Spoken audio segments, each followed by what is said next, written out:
Think of the passion, God love everlasting. Keep the law of the land and book in case you're asking. Moving forward to the learning and it's free. Cause I know that God know the combo. Go with Sister E. Love talk Sister E. God work Sister E. Charity Sister E. Let's talk with Sister E. All different type of information every week. Let me speak. If you subscribe, we going deep. Love talk Sister E. God's work Sister E. Charity Sister E. Let's talk with Sister E.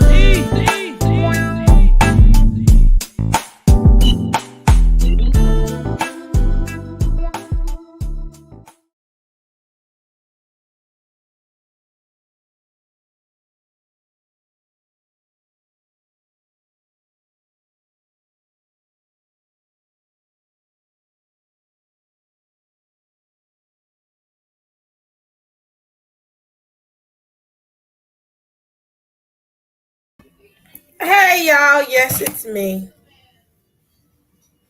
What's going on? Y'all miss me? Did y'all miss me? I missed y'all.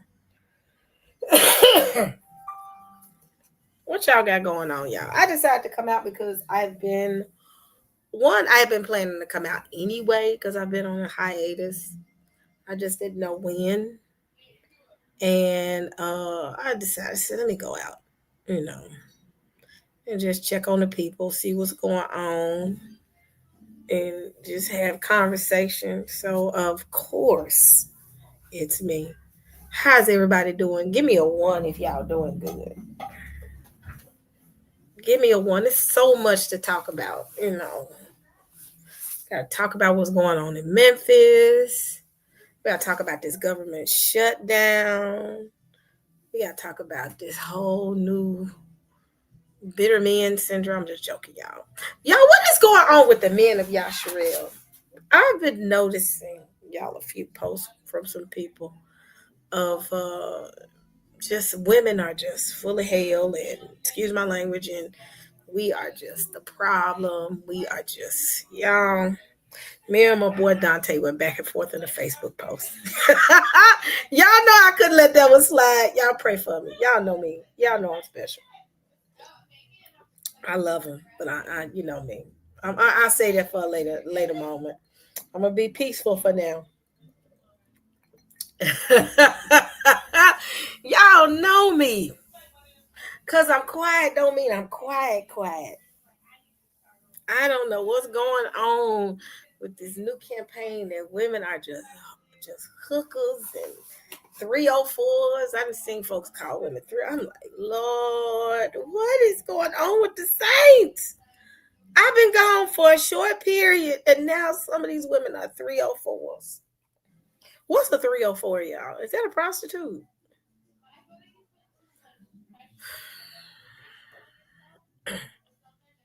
I'll talk about that in a minute. But y'all have been arguing with Dante all day on Facebook. I was at the dentist and didn't have nothing to do. And I said, I have nothing but time right now. I got to get this crown fixed.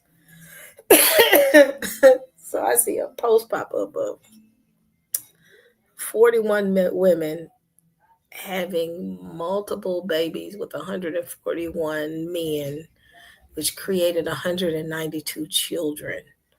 If I do the math on it, yeah, that's a lot of kids. So he was like, women need to keep their legs closed. I'm like, well, the men need to strap up too as well. That's the problem with both parties.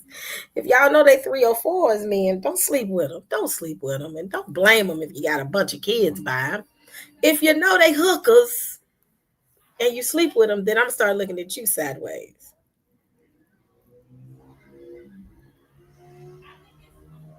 Yeah, this too shall pass. I said the same thing. I've heard it all. I told him, I said, if he got something he want to say, I'll drop the link if he want to talk to me about it, because he says that when you uphold whoredom and let Yasharel know you uphold whoredom. I'm like, how am I upholding whoredom when I say take two? It ain't one person in the bed. It's two people in the bed. And if the woman is 100% at fault, then is she raping him? That's what I said. I was like, this sounds a little rapish, and I doubt if the women are raping him. So if he, yeah, if the man doesn't strap up and he know he's sleeping with the whore of Babylon, that's kind of gross right there. You need to go get yourself checked, but that's called, you know, it being irresponsible. If you know that you're messing with the whore of Babylon and you're not strapping up and then you got a baby by her, it ain't her fault. It ain't my fault. What's going on, Shanti? What's going on? But yeah, if you sleeping with the whore of Babylon. So man, if you're sleeping with a whorish woman, you know, back in y'all day before y'all was Yashriel, y'all had sense enough to strap up. And that's why I told him, I said, yeah, she got a ton of babies, but he know he fooling with the whore of Babylon. So if you're fooling with the whore of Babylon, and I'm saying it nicely, you will, put a little bit of a condom on to protect yourself and make sure you ain't catching the community disease too. And then they probably pass the community disease as well because they're sleeping with multiple women. So whoredom is not just a womanly thing; it's men too as well.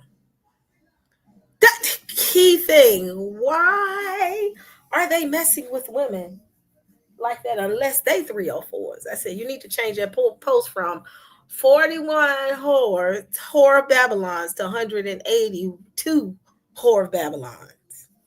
That's what I told him. I told him, I said, if you disagree with my point, I'll be live tonight. So come on up. We're not going to argue. We'll be nice. Then next thing you know, Sister E, does the community know that you uphold whores? What? I said, hey, wait a minute. I said both parties are at fault. So saints just getting their feelings when I disagree. But and then here come the men. Where's her husband? She need to be quiet. Nigga, go find your husband. How about that? Instead of this conversation. So crazy work, ain't it? So I'm at peace though, y'all. Drinking me a little juice. But yeah, I just simply just stated the obvious. I said, if 41 women are sleeping with 141 men and create 192 children, and I said, do they know that they're whores? He said, yeah. I said, if they know that they're whores, then why are you sleeping with them? Unless you're a little bit, you know, they a little bit of some whores. Yeah, I don't know, y'all. I'm kind of, I'm getting in the mindset, y'all, since I've had this moment of peace and quiet. I ain't in no conversations. I ain't on no panels. I ain't a part of no groups anymore. I'm just doing Sister E. My life has been so peaceful, y'all. When I tell you for the past couple months, the peace that I have had when you separate from people, and I ain't saying Dante. I ain't really got a problem with Dante. Dante going through something. I ignore him. I just told him he got a problem with me. Just let me know in the chat and I'll drop that link and he can come up and we can talk it out. Cause one thing I'm not is afraid of Candyman because I'm Candy Woman. And I'm far from scared of that. I'm from the 901, so I'm just joking. But with that being said, if he watching, he welcome to come up. Just hit me, tell me, you're in the chat. I drop that link. In fact, let me go and drop it. Let me see. Let me copy this little link. We can have a civil conversation. We can talk about whoredom. I'm like, dude, how am I teaching whoredom? And I'm teaching my daughter how to, be a virtuous young lady. If you know what I'm talking about, keeping herself intact. Not letting these dudes get her ear and mess her up. And she been doing good so far. She been doing good so far. So we're gonna keep it going. We're gonna keep that momentum going. But yeah, Shanti, I've been kind of out of the game intentionally. I've been out of these, Israelite streets intentionally because it's getting kind of muddy. And it's been peaceful. It's been real, peaceful. It's been really like I've been having my downtime. I've been kind of, healing from the loss of my my parents. You know, I lost my dad. Uh, I lost my dad a year and about almost a year and a half ago, almost 2 years ago. Then right within a year and a half of my dad's death, my mom passed. So if anybody knows me, they know that I'm close with my parents. You know, I was raised with a father that taught young ladies how to be young ladies and not be, you know, out here in these streets. But my dad raised us well. My dad raised two daughters. So with that being said, you know, let me make sure I pin this link. Hold on. If y'all hear my live in the background, so with that being said, you know, let me make y'all, I'm losing my voice. I don't know why I'm losing my voice. Okay, that link is pinned.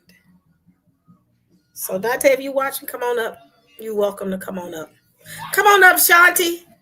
Click the link, sis. Anybody that wants to come up, y'all welcome to come up. But yeah, I've been kind of out of the game intentionally, y'all. Cause I just want peace, and that's my overall goal is just peace. And the amount of peace that I've had in the past couple of months, whew, I wouldn't trade that for the world. Here we go. Here goes Shanti. Oh, my computer gonna die. What's going on, Shanti? What up, sis? I had to come on and let you hear my voice, chop it up with you real quick, make some comments and then ask some questions. But I'm good, sis. How you been? I'm good. I'm good. Just pulling out of this game and just kind of being quiet to myself. Just reevaluating life and how I operate, in the community. How I operate just overall. It's not just within the community, but just overall, just trying to find my new normal. And you know what? I Yeah, look at it like this: the death of my parents kind of made me reassess what's important to me. yeah, And one thing my parents always taught me was be yourself. Don't be moved by the crowd. Be the mover of the crowd. My mom yeah, always taught me that. My mom says, "Don't." My dad and my mom, definitely my daddy, they always taught me that. And because I'm like that, that's why I do what I do. That's why I kind of been, by myself. I don't mind calling people out either. I call out, if you need correction and open, rebuke, because I would expect the same. If I need to be openly rebuked, yeah, hey, let's deal with it. But I'm the type that if you do openly rebuke me, hey, let's sit down and have a conversation. Now there are some that I won't indulge because it leads to, foolishness. There's some people I'm not finna indulge with the foolishness. But if I have a rapport with you and we're good and I feel like me and you need to have a conversation, we do. But I mean, I've just been kind of quiet. So yeah. peacefully quiet. Not quiet because I'm quiet because that peace is important to me. But what's Right. going on with this? I'm glad to hear your story about you actually getting into the peace, the wholeness that actually has you feeling some sort of solace, and you're good with that. It sounds like a little bit of what I've been doing. I know, like, you've been out the way. I really been out the way. I've taken myself out of the community altogether. Like, I still talk to certain people like yourself. That's why I wanted to come up and talk to you. But like, I actually I don't know. Well, I'll just say I actually started my conversion. Um, I still believe in Yeshua. So the conversion, the community I'm a part of, still believe in Yeshua as Messiah. It is Orthodox Judaism. So Okay. I started my conversion. So I've taken myself out of the community. I've been kind of quiet. People have asked, what's going on with me. They just see me and my husband doing our business that we started, was Works Media, with Okay. the podcast and the videography stuff. So, and tonight starts the first night of Feast of Tabernacles, Sukkot. So into that.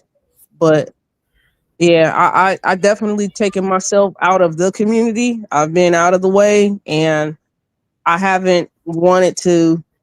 be a part of the community because of what you just said. Like people still with certain dogma doctrine, it seems like it's not even logical sense, the type of teachings people teach and believe and stuff, you know. So I've totally removed myself. However, I still maintain, like you said, relationship and rapport with certain people, like yourself. I even, you know, had to distance myself from certain people because of certain things, like anything out of decency. If you're not operating in decency and in order, no matter what religion you got going on, I have to make sure I exit stage left. Yep. So I did want to ask you though, like I came in a little bit late to this conversation that you got going on. So you want to know, are you saying you want to have a conversation, or you want to try to have a civil conversation with certain brothers of your Israelite community as to why they're teaching it's okay for daughters to indulge in whoredom, or is and if it's okay for their sons to indulge in whoredom? Like what's going I, on? Like I think the let me thing know. is, I think with the conversation I had this morning and this afternoon, it's not just that, it's just a multitude of things I've noticed on Okay. YouTube. And the conversation today kind of made me just say it's a bigger problem. The problem is everybody wants to hold women accountable, and don't want to hold both parties accountable. For every Okay. baby mama, there's a baby daddy. Of course. For every pregnant woman with 5 kids, there are 3 to 5 baby daddies. Oh, uh-huh. For every baby mama that is messing with a man that Uh-huh. has five baby mamas, you knew about those baby mamas before you walked in. Uh-huh. So we walk into these conversations with a lack of understanding, and I think a level of maturity. And I think some people talk out of hurt, that they don't realize that both parties. I'm not saying that it's all men, nor am I saying that it's all women. Uh-huh. Accountabilities are on both sides of the aisle, Yeah. and you have to be accountable for your actions. If let's say that somebody sleeps with a woman and this woman has a baby, and you find out you don't like this woman, or this man doesn't like this woman, one question I'm gonna ask you is, why don't you have on a condom first? You're not supposed to be having sex anyway. You're not married. You're not married. You're not married. You don't need to be having sex. But if you know that you don't have no self-control, and you know you can't control yourself and not say no, strap up. Regardless of the fact that she may not want you to. She may say, no, I don't want it. Well, you know what? If she don't want you to put that condom on, get up and Uh-huh. go and Uh-huh. leave and exit the situation. Don't continue on with your endeavors and then be upset that you end up having a baby by this crazy girl. Or better yet, vice versa, a woman. If you tell this Yeah. man to Yeah. strap up, and you still sleep with him, and then Mm-hmm. you have the baby, and he crazy and dysfunctional, you brought that dysfunction on yourself. The thing is, if Uh-huh. you cannot control your lust and your temptations, at Uh-huh. least strap up so you don't bring any small children into this foolishness and chaos. I mean, sis, real quick, that sounds too much like right. It sounds too much like asking a human being to be a human being and attempt to do some things that make sense. Like sis, you have a certain emotional intelligence as a human being. Yep. Certain other people may not. And, Yep. and get this, with the advent of the internet, with the advent of social media on the internet, and social media understanding, it plays to the shock value of human beings. So we're more, if somebody brings a shock story or some sort of dramatic story to the internet to people, we're more prone to go click that and view that, and we want to actually engage in the mess. We want to actually know more about it. I think a lot of times people bring these stories because it'll continue a conversation, right? It'll get a conversation going, it'll continue a conversation, right? And on social media, especially for people who are monetized and making money off of it, sis, those things are going to get viewed a little bit more, and they're going to get viewed a little bit longer. It's the game. And what we have done as a people is we've learned to capitalize off of what drives our dopamine hit. We've learned to capitalize off putting out what drives our dopamine hit, sis. So that's like asking somebody why they being a human being, because all human beings are capable of doing all these egregious things. We know a lot of times they don't make sense, but we're going to keep doing them, or we're going to, even if we don't do them, right? Who's to say somebody's not bringing on a story online and making it up? Because you're going to be like, oh my God, this is crazy. Let me go find out more. And why would they do such thing? Or why are they acting this way? Or why are they behaving this way? We're going to view those things just a little bit more. So I just want you to remember, a lot of this stuff is for the capitalization of human beings, right? We know we know what people lust after, right? We know what people lust after, which is a good shock value soap opera story, right? And we're gonna put it out. We're gonna put out the truth of a story, or we're gonna put out a fable of a story, right? But the thing is to get people to view it, and it brings us money. Think about it that way. A lot of people just, this whole accountability thing, it's the conversation really online. It's really a conversation during social media. When I find myself out in the world, like outside of online, when I find myself going to work, to the office, when I find myself going to do videography for clients, whether it's recording their podcast, whether it's recording their football game, or whether it's recording their certain special event or whatever, or when I'm out kicking it with my homies playing spades and dominoes, or when I'm out kicking it with my homies or people just having food, having fun, you know what I mean, having a drink or two. We're not talking about this stuff. We're actually having fun. We're actually living life. We're actually planning on things to further make sure we live life in abundance and comfortable. We're not talking about accountability, because we're actually making sure we get our responsibilities in, which is go to work, make the money to sustain us, food, clothing, and shelter. So I'll wrap this up by saying, sis, sometimes people just come online. You take it with a grain of salt. I take it as entertainment, girl, and I get a kiki, and I get a giggle, and I get a laugh, and I just exit stage left. But that's it, Sister E. Yeah. Somebody, I had to say something because my boy, he kept trying to insinuate that you must condone whoredom. You must be so many words. I said, "Are you calling me a whore?" I sat there and I said, "Hold on." I don't think he was. I'm gonna give him the benefit of the doubt. I don't think he was calling me that. I hope he's not. But what I will say is this: I don't condone sex outside of marriage. Let me clarify that for the back room, just in case Saints out here saying. So Sister E pushing sex before marriage. I'm not. I don't push people having kids outside of marriage.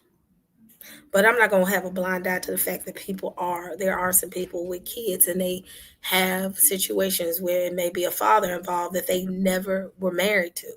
It's quite a few women that I know that are in that situation. Are they hoes? No. Now I know some hoes out here that ain't got one child. Man, let me say that again. I know whorish women and whorish men that don't have no children. But with that being said, that's neither here nor there. What I will say is when people make those type of decisions, they're both consenting adults. When the man lays down with a woman that he's not married to, and he decides not to put any form of protection on, and the woman consents to him doing that, guess what? If a child comes out of it, or maybe he's number 4 of the baby daddy list, or maybe she's number 5 of the baby mama list, both parties knew the situation. And when y'all said, okay, I'm fine with it, both parties consented. When they had the baby, both parties are held accountable. So that's why I said accountability is not a one-sided view. And I've heard people, heard Dante say, in fact, well, that's her body. She's 100% accountable. Or it was, let me not misquote what was said, because I don't want people to say I've misquoted them. Let's see. Hold on. Because I'm gonna make sure I quote this correctly. And only doing this because I just don't like one-sided conversations. Let's be honest. So the woman has 100% final say on who is allowed in her vagina and where the baby comes out of her vagina. So that's one of the comments. Yes, she makes the decision, but yet and still, the man still has the right to say, "Wait, no, that's not what I want." Mm-mm. Let me go ahead and put some on there. So yet and still, when you consent to that, that's no longer 100%. Both of y'all are held accountable of whatever the outcome is. Does that make sense? I got men up here. Does that make sense? So I have a question because I'm a little bit confused. Are you saying that people in the faith are moving like this, or are we just talking about black people in general? We're just talking about black people in general in conversation. Oh, okay. Well, I mean, that's what people gonna do. What people gonna do, but I think what you're saying and what the person you're quoting saying, you're both for right. I don't think it's an either or, right? Especially if we're talking about rights, right? Like in America, paternity rights is solely on the women, right? So from a man's perspective, your body, your choice. So at the end of the day, you have final say on what goes in and what goes out, and you have the final say, right? Yeah, So that's in any situation. That's if you're strapping up or if you're not strapping up. Please allow me to finish. But since you have final say, then you have more of the responsibility. Just like the person in charge has the majority of the responsibility. Now, what you're saying is also correct, right? One, wait to marriage is the proper thing to do. Number two, if both of you consent to unprotected sex, then you're both responsible. Both and of you are correct and accountable. Fine. Yes, both of you are correct. But in America, since the woman has more authority, she's going to have the responsibility is going to be more on her. Also, hold on one second. Pause right there. Pause right there. So let's not go through this. Take a little notepad and write it down. So I have the 100% decision when it comes to my body, far as any form of anything I want to do, far as once the baby enters my body, whatever transpires with my body. Everybody has 100% ownership of their body. Hot sauce, you have 100%, just like I have 100%. It's not a gender thing. It is a gender thing. Huh? It is a gender thing. How is that a gender thing? You don't have 100% ownership of your body? Because let's say hold on one second. So what you're saying is you don't have 100% ownership of your body? No. You please allow me to explain. Okay. Once the child is in your body, I have no say so what transpires with part of my DNA because it's in your body. Yes, yeah. Right. So that's where the authority is. Though. That's where the authority is. The authority, yes. Once the baby enters my body, yes, that's right. My body. But we're talking about before the baby enters the body. But I agreed with you. I agreed with you there. When you're sleeping together and you say, I do not want to put a condom on, or better yet, I want to put a condom on. Right. And if both of y'all get in this bed and whatever consent that y'all have or an agreement y'all have, that's agreement between both parties, right? We do not disagree. I agree to that part. Okay. Right. But what I'm saying is because from a male perspective, so you say you don't want the baby. I say I do want the baby. It don't matter what I want. It's your body, your choice. Yeah. The baby is gone. I mean, I'm not an advocate of abortion. So I'm not. We're hypotheticals, right? We're doing hypotheticals, right? Yeah. Okay. Or boy tells woman, or man tells woman that he wants the child. Woman says no. That's that. But we're talking about before, and it goes back to. But my point is what I'm trying to highlight to you is that because women have that additional power, men are always going to see that at the end of the day, you have a little bit more accountability than what the man does because you have that additional power. Hold on, I'm confused. We're talking about before the baby enters you. No, we agree with you there, Okay, but I'm so just saying overall, the whole I situation. understand that, but I don't want you to muddy the water.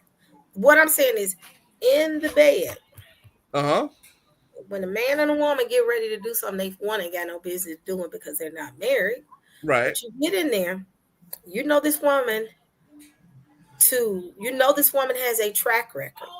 Of one, let's say it's the woman's side. And I know this man knows this woman has a track record of being, round the way girl. Right. And she has multiple kids. Oh, then it's my fault. It's not even her fault. It's my fault. Correct. When you lay down with her, her mind already in it's my fault. She's gonna do some whore stuff. It's my fault. If I don't have a kid and she has multiple kids and I sleep with her, she has a kid, it's 100% my fault. But if I have a bunch of kids and she has no kids and she sleeps with me, correct. It's also 100% her fault. You know what? I don't even want to say 100% nobody's fault. No. It's 100% my fault because I know better. See it. I know better. Yes. Yeah, I see it. And so if I'm coming to you and I got kids by multiple women and you want to date me, that's on you. Just like if I'm going to date a woman who has multiple kids by multiple men and then I get on child support, she can't let me see the kid because she's angry because I moved on. That is all me because I saw it before I saw it. And the thing is, I'm going to tell you something. I get so tired of men saying a woman with a bunch of babies. As a woman that's been in this dating scene and been married and seen it, I've met multiple men with a bunch of baby mamas. I have a rule of thumb. I don't mind dating men with children because I have dated men with children before. But dating a man with a bunch of baby mamas, that shows reckless behavior. Absolutely. If you date in Future, you're going to end up like Future's past. Correct. So because I'm going first conversation, when you meet somebody, and y'all jump in, Shanti and Eric, if y'all want to. When you first meet somebody, and, you give your number, hey, how you doing? When you had a phone conversation, y'all talk about each other, tell me about yourself. One of the things going to come up in that first conversation, do you have any kids? Mm-hmm. Yes. How many? Oh, okay. I have a man can say I have 4 kids. Oh, right. Okay. My next question is, so is it all by the same woman? Question. It should be click. Yeah. Is it all by the same woman? Oh no, really? I have 3 baby mamas. Sister E, I want to hear Eric. I want to hear Eric's point of view, but I have a point of view because I'm actually married, been with my husband for 19 years, married for 9 years. We have no children together. We have a stepchild. I have a stepchild. And he had the daughter, but I definitely want to hear from Eric. I'll relinquish my time to hear from Brother Eric. Okay, let me finish this one part and I'm gonna let Eric hop in. But when I hear, I got 4 kids, but 3 baby mamas. That right there lets me know, whoa. Let me pull back because that ain't what I want to deal with. Because that shows somewhat of reckless behavior. Now, if you say that I made mistakes in my past, these relationships I had, then I might kind of say okay to it. But I mean, come on now. You're going to ask these key questions and that's vice versa. So Eric, what do you got to say? Shalom, Sister E. Can you hear me? Yeah. Good to hear from you. Where you been? I've been chilling, taking a vacation, enjoying life. Just taking some time. I haven't I've taken a hiatus from even work. I just been just chilling. And I think I've been in my quiet space. But I'm finna go back to work soon. So it's back to the work grind. So what's going on? And you have my condolences. I lost my mom earlier this year too. So I feel your pain. And anyway, to the subject you guys are talking about, I don't know anything about the situation going on. So I don't want to speak to that. I'd rather just hear some more before I give a comment. But in general, it's a man and woman situation. I agree with both what you said and what Hot Sauce said. If you go into a situation knowing that he or she has multiple kids or multiple women, and you put yourself in that situation, you can't complain afterwards. You just have to handle That's your facts. responsibility behind, especially if a child comes out of that union. It ain't the child's fault. But outside of that, I don't want to make any other comment until I understand exactly what happened. Or Oh no, ain't nothing happened. It's just I decided to have a conversation about this. Actually, I was going to talk about some other stuff too as well, but I just said I want to talk about it because it was just something. It ain't nothing big. Some conversations with me and Mr. Dante Fortson had on Facebook, going back and forth on women that 41. I think it was a video that said 41. Where's the video? Let me find it. Because I haven't really watched the video. I watched some of it and I said, oh my gosh, it's just another moment in time for them to say the woman has done something. I'd be like, y'all, please leave these men alone. Quit with this foolishness. Hold on. But he's not wrong, excuse my he's not manners. wrong.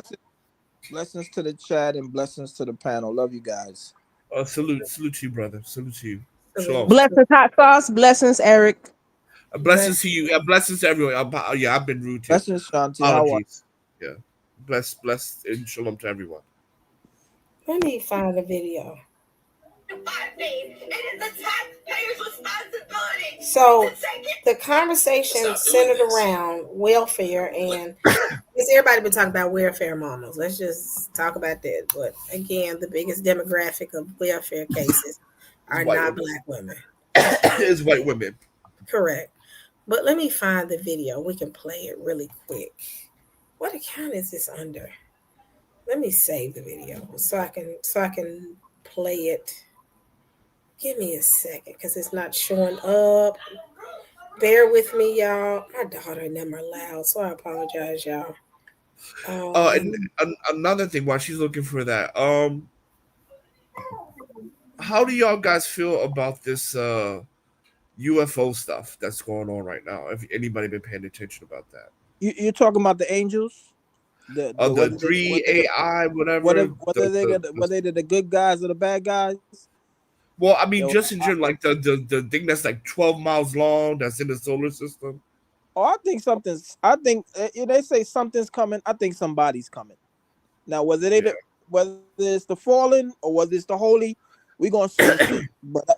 But absolutely, somebody's on the way. That's my take.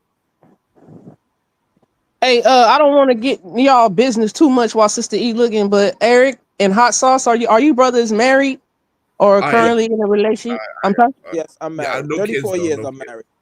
No kids, but yeah. So Eric, you're married, no children? I have 3 children. I've been married. Okay, Eric has 3. Okay, and you're currently married? Yeah. But I'm but no kids. Eric's currently married with 3 children, right? Yeah. Mm-hmm. Okay, and Hot Sauce, you said No kids. no kids, but you're currently married. Yeah. Cool. Yeah. I'm one kid and divorced. So okay. Yeah. I think that has some volume and some weight too. When people talk, like if people are married, like currently in a relationship and everything like that, we could talk about the communication, because since the three of us here are married, we probably understand that we've had these conversations with our current spouse, before we get into other before we get into a relationship or before we go any further. So I think that has some merit to it as well, Sister E. But you know, all this But- accountability stuff is crazy. Like everybody got to be accountable and responsible and take ownership for what they participate in. You know what I'm saying? But yeah. But for And my example, thing is this. Let me emphasize the culture of the whole thing of women, and let me emphasize this: women having multiple children and not being mindful of their bodies and being a virtuous woman. I don't uphold whoredom. And let me emphasize, I do not uphold whoredom. And I had to explain that in the conversation. I'm raising a daughter of my own. Raising a daughter. She's not 12, she's 23.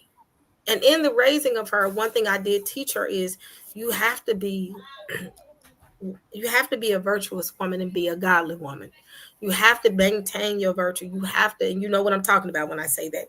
You have to maintain that because you can't let multiple men in and out of you and having all these kids and all that drama. And she actually sees other people that she knows that are going through drama as well and all the foolishness on both sides. So she don't want to be involved in that. Her mindset is school, working, and doing her thing, so she's not involved in foolishness. But it starts at home because a woman only sees what her mother does. And this is what I teach women when I come across young women with children and I have these conversations. Your daughter mimics you. Whatever you do in front of her, she's gonna mimic you in most cases. So I knew that walking in the door when I was raising a little girl by myself, keep in mind that my daughter is only going to be what I am in front of her. So with that, I always make sure that I was mindful that she did not grow up in a house where she saw men coming in and out of my house. She didn't see that. She didn't see mama with a new boyfriend every other week. She didn't see mama waking up in the middle of the night and she waking up and coming in my room and there's a dude in my bed. She never saw that. My daughter never saw a man spend a night. Have you lost your mind? I have a daughter, and I'm not gonna sit here and make it seem like I was just, I had a boyfriend. I dated somebody and dated him for a good little minute, but there was an understanding. I have a daughter. And we're going to respect those boundaries. And this is before Yasharel and, being saved and, truly walking for the Lord. Because since I've been walking with him, I've walked in, I want to say celibacy for almost 5.5 years. Because I understand what that walk means. And how Sister E, real quick, not to interrupt you, I apologize. I'm going to get out of here. My husband calling. I'm finna go have some fun with my husband. All right. So nice talking to you, Sister E. We got to chop it up on the back end. All right. But with that being said, good talking to you, Shanti. But with that being said, anything that I did, I made sure that I was that what she saw was what I wanted her to be. So with that being said, I don't uphold whoredom. I don't uphold women having a bunch of children with 5,000 baby daddies. But I say on the other end of that conversation, women that have this behavior with 5 baby daddies, where the 5 baby daddies at? Has anybody had conversations with them? All of them are innocent bystanders. That when they walked in that house and they saw this girl and saw 3 or 4 kids running around the house, why would you go into a house, sleep with a woman unprotected, knowing that she has traits about herself that can ultimately hurt you? You went in with your eyes wide open. You knew what you was walking into. But Sister E, respectfully, at the end of the day, the guys they're the same people. Birds of a feather flock together. They're the same people. He's gonna have 4 or 5 baby daddies because, like, at the end of the day, right? There's very few men that have multiple baby daddies, right? Most black men don't have kids. Actually, most black men don't have kids, right? So they're just the same people, right? The women who are sleeping with these men are sharing the men, and the men sleeping with these women are sharing the women. They're the same people. Yeah, you're right. Because interesting enough, I saw the person I actually dated, and I was with him for a minute. And again, people like, why didn't you marry him? Because he had other things going on. But my husband had 0 kids when I was married to him. My child are both of our first kid and only kid, because I don't think he had any more kids either. I don't think. So we you were birthed childless, him. he was childless, right? Huh? You were childless when you met him, and he was childless. Correct. Yeah. Both of us were Yeah, childless. so yeah, you match, right? Yes. Yeah. I mean, and with that being said, anybody I dated, they didn't have a ton of kids, and some of them didn't have any kids at all. But with that being said, that's what I'm saying. You're putting the whore on her, and the rest of these women. Where's the whorish man at? Because rest assured, I said that if she got 5, he probably got 5 as well. Absolutely. So I'm Absolutely. gonna play some of this. Anybody want to say something before I play this? I'm gonna be quiet. Well, hey, Sister E. Shalom, everybody that's on the channel. I did want to jump in really quickly, and I actually wanted to take it back to the original question, but I also wanted to also say that I think that when you started this, it was saying that not only in the Black community or our community, you also stated that coming from somebody who's in this awakening state in this, right? So, and just being in this awakening and how they are coming at the women, right? And they're calling us hoes, and they're calling us, what you say, 304s or whatever the case may be, which can't be nothing good. I mean, I don't really know what the term means, but when you hear it, it's in the context of something that's similar to a hoe. It means when you write the number 304, turn it upside down, it spells the word hoe. Right. That's what I say, 304. So yeah, I'm right. So when you say it, it's in the context of being a hoe, right? So when you originally stated this, you were saying it was coming from somebody who was the part of this awakening. So just to go back to that part is, I do think, and I am a part of this awakening, I do think that I have witnessed that myself. I witnessed that inside this community, the women get bashed a lot. Yeah, they do. The men do not take accountability for any of the actions of it.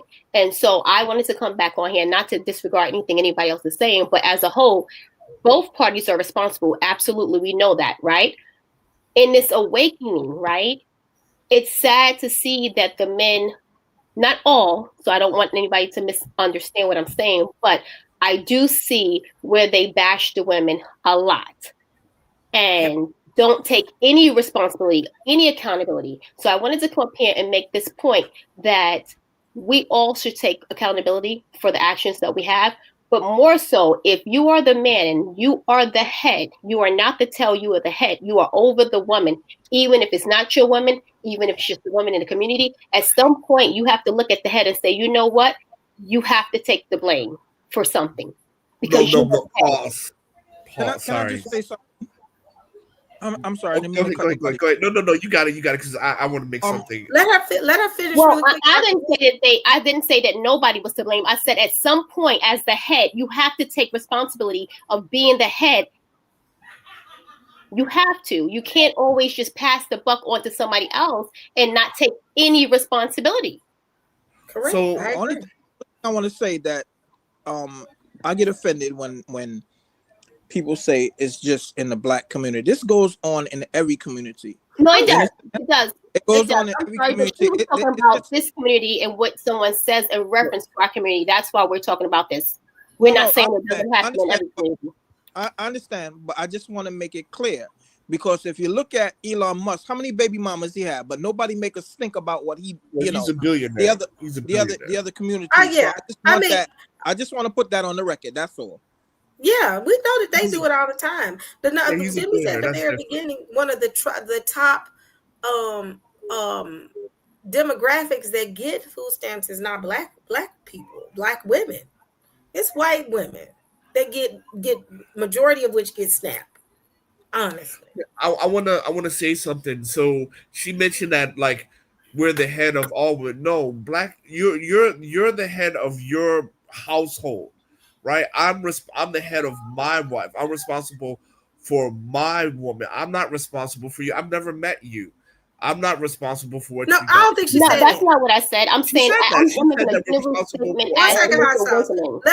Let her finish. Let her finish what she said. No, I didn't say that you have to be the head over me. I'm making a general statement as in this awakening. What I said is when she got on, she was talking about how in this awakening that we are being bashed and calling hoes and being called 304s. However, they don't take any accountability for the part that men play in this as well. So what I'm saying, and I'm not saying that you have to be over every woman, what I'm saying as a generalization is that at some point men in general have to start also taking accountability for some of these things that are going on within our community and within these relationships. You can't always just say it's the women, it's the women, it's the women. At what point do you as the head take responsibility? That's what I'm saying. So I'm not saying that you as a man has to be responsible for every woman out there. I'm making a general broad conversation generalization saying that if you are a man and you are the head, at some point you have to take accountability if something is lacking.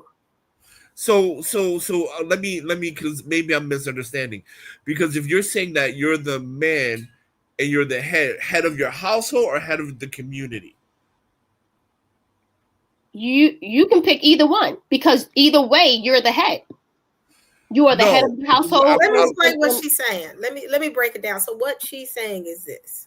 And I will admit it. When coming into the community as a woman, and not necessarily people are calling us 304s because I wouldn't consider, my little love to be a 304. She's not. I'm not a 304. All the women that I know within the community are 304. They're not 304s.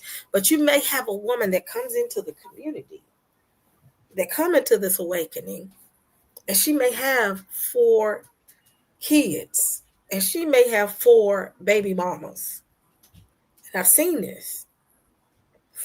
That she may not live that life anymore, but guess what? She's going to have some type of a label slapped on her. Bam. And when y'all attack these women because of their past and not hold the other men accountable that slept with her to create these 3 babies and put it all on her to say, you got 3 babies and, 3 baby daddies and, you hoard them and all that. And then yet it's still just like when Christ said, when they was getting ready to stone the woman, and he said, the first one who didn't commit sin cast the first stone. Them niggas had to drop the stones. That is so misquoted. That's so misquoted. No, that's not misquoted, Hot Sauce. Let's read it. Since you say it's misquoted. Read the part where it talks about he wrote something in the sand. Read that part. What did he write in the sand? You don't even know what he wrote in the sand. Yes, I do. What did he write in the sand? All right, I'm going to tell you what he wrote in the sand. Give me 1 second, because I'm going to pull it up.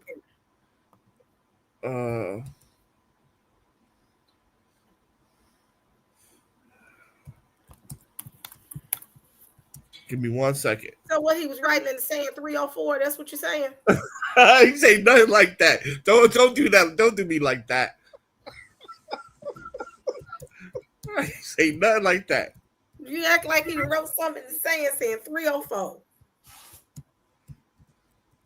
But please read that part first. Please read that part. So he says that, so Jesus went into the Mount of Olives.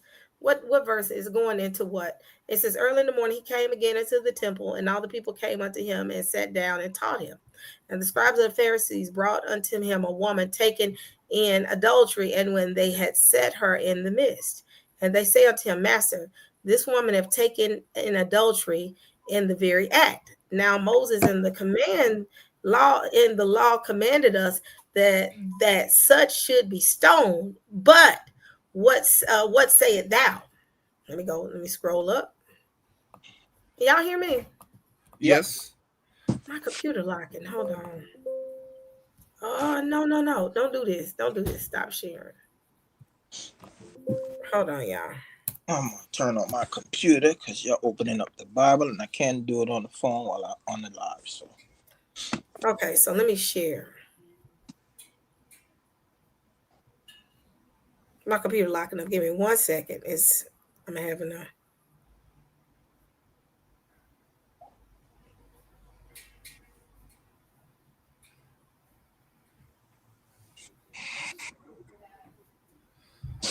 Okay, I'm finna share.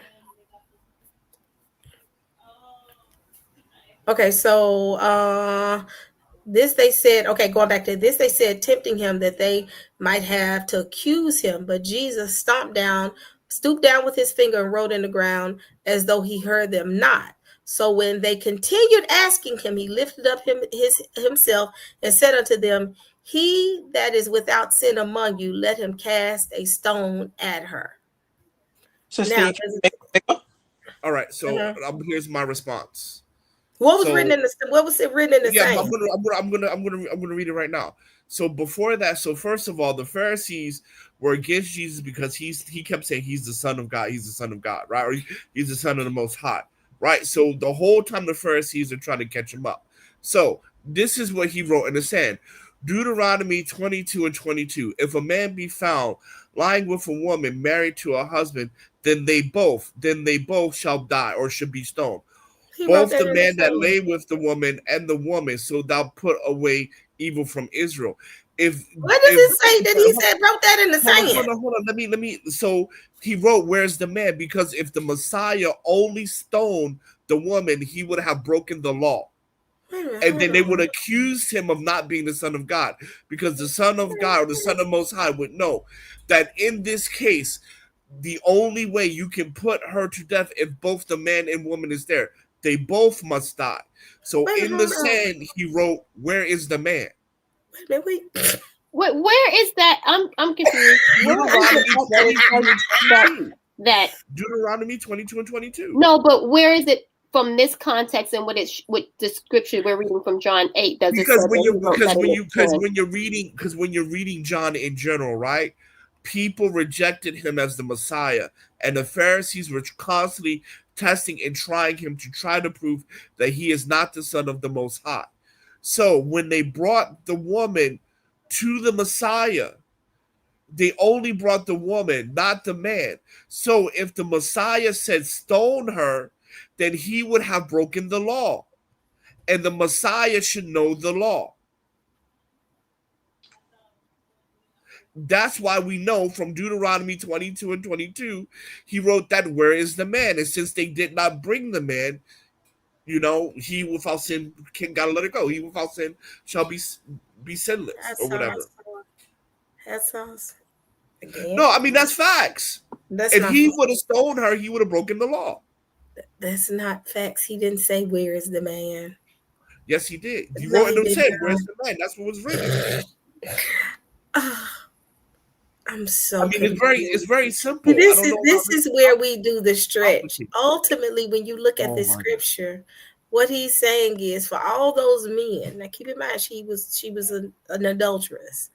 All those men, particularly one in particular, they probably caught him with, was ready to cast stones at her. And ultimately, he said, "Wait, how y'all gonna cast stones?" And the one that's throwing the stone, you probably slept with her, right or wrong. Listen, So how you gonna cast a stone on this woman and you just got through laying on her? what was the purpose of bringing that woman to the Messiah? Because she was an adulteress, and them Pharisees were known. If you know anything, the history of the Pharisees, he also corrected them that they are speakers of the law, but they're not doers of the law. But also in this scripture, John 8, right? So yes, he wrote inside on the ground, but he also said something to them as well. So he said, he that was without son among you, let him cast the first stone at her. So it's not like he didn't also say something to them. Right. So for example, if he would have said stone her, the Messiah would be in sin because he would have broken the law of Deuteronomy 22 and 22. Also, the context or the relationship between the Pharisees and the Messiah was that they did not accept him as the Messiah. So they were trying to find ways to prove that he was not the Messiah.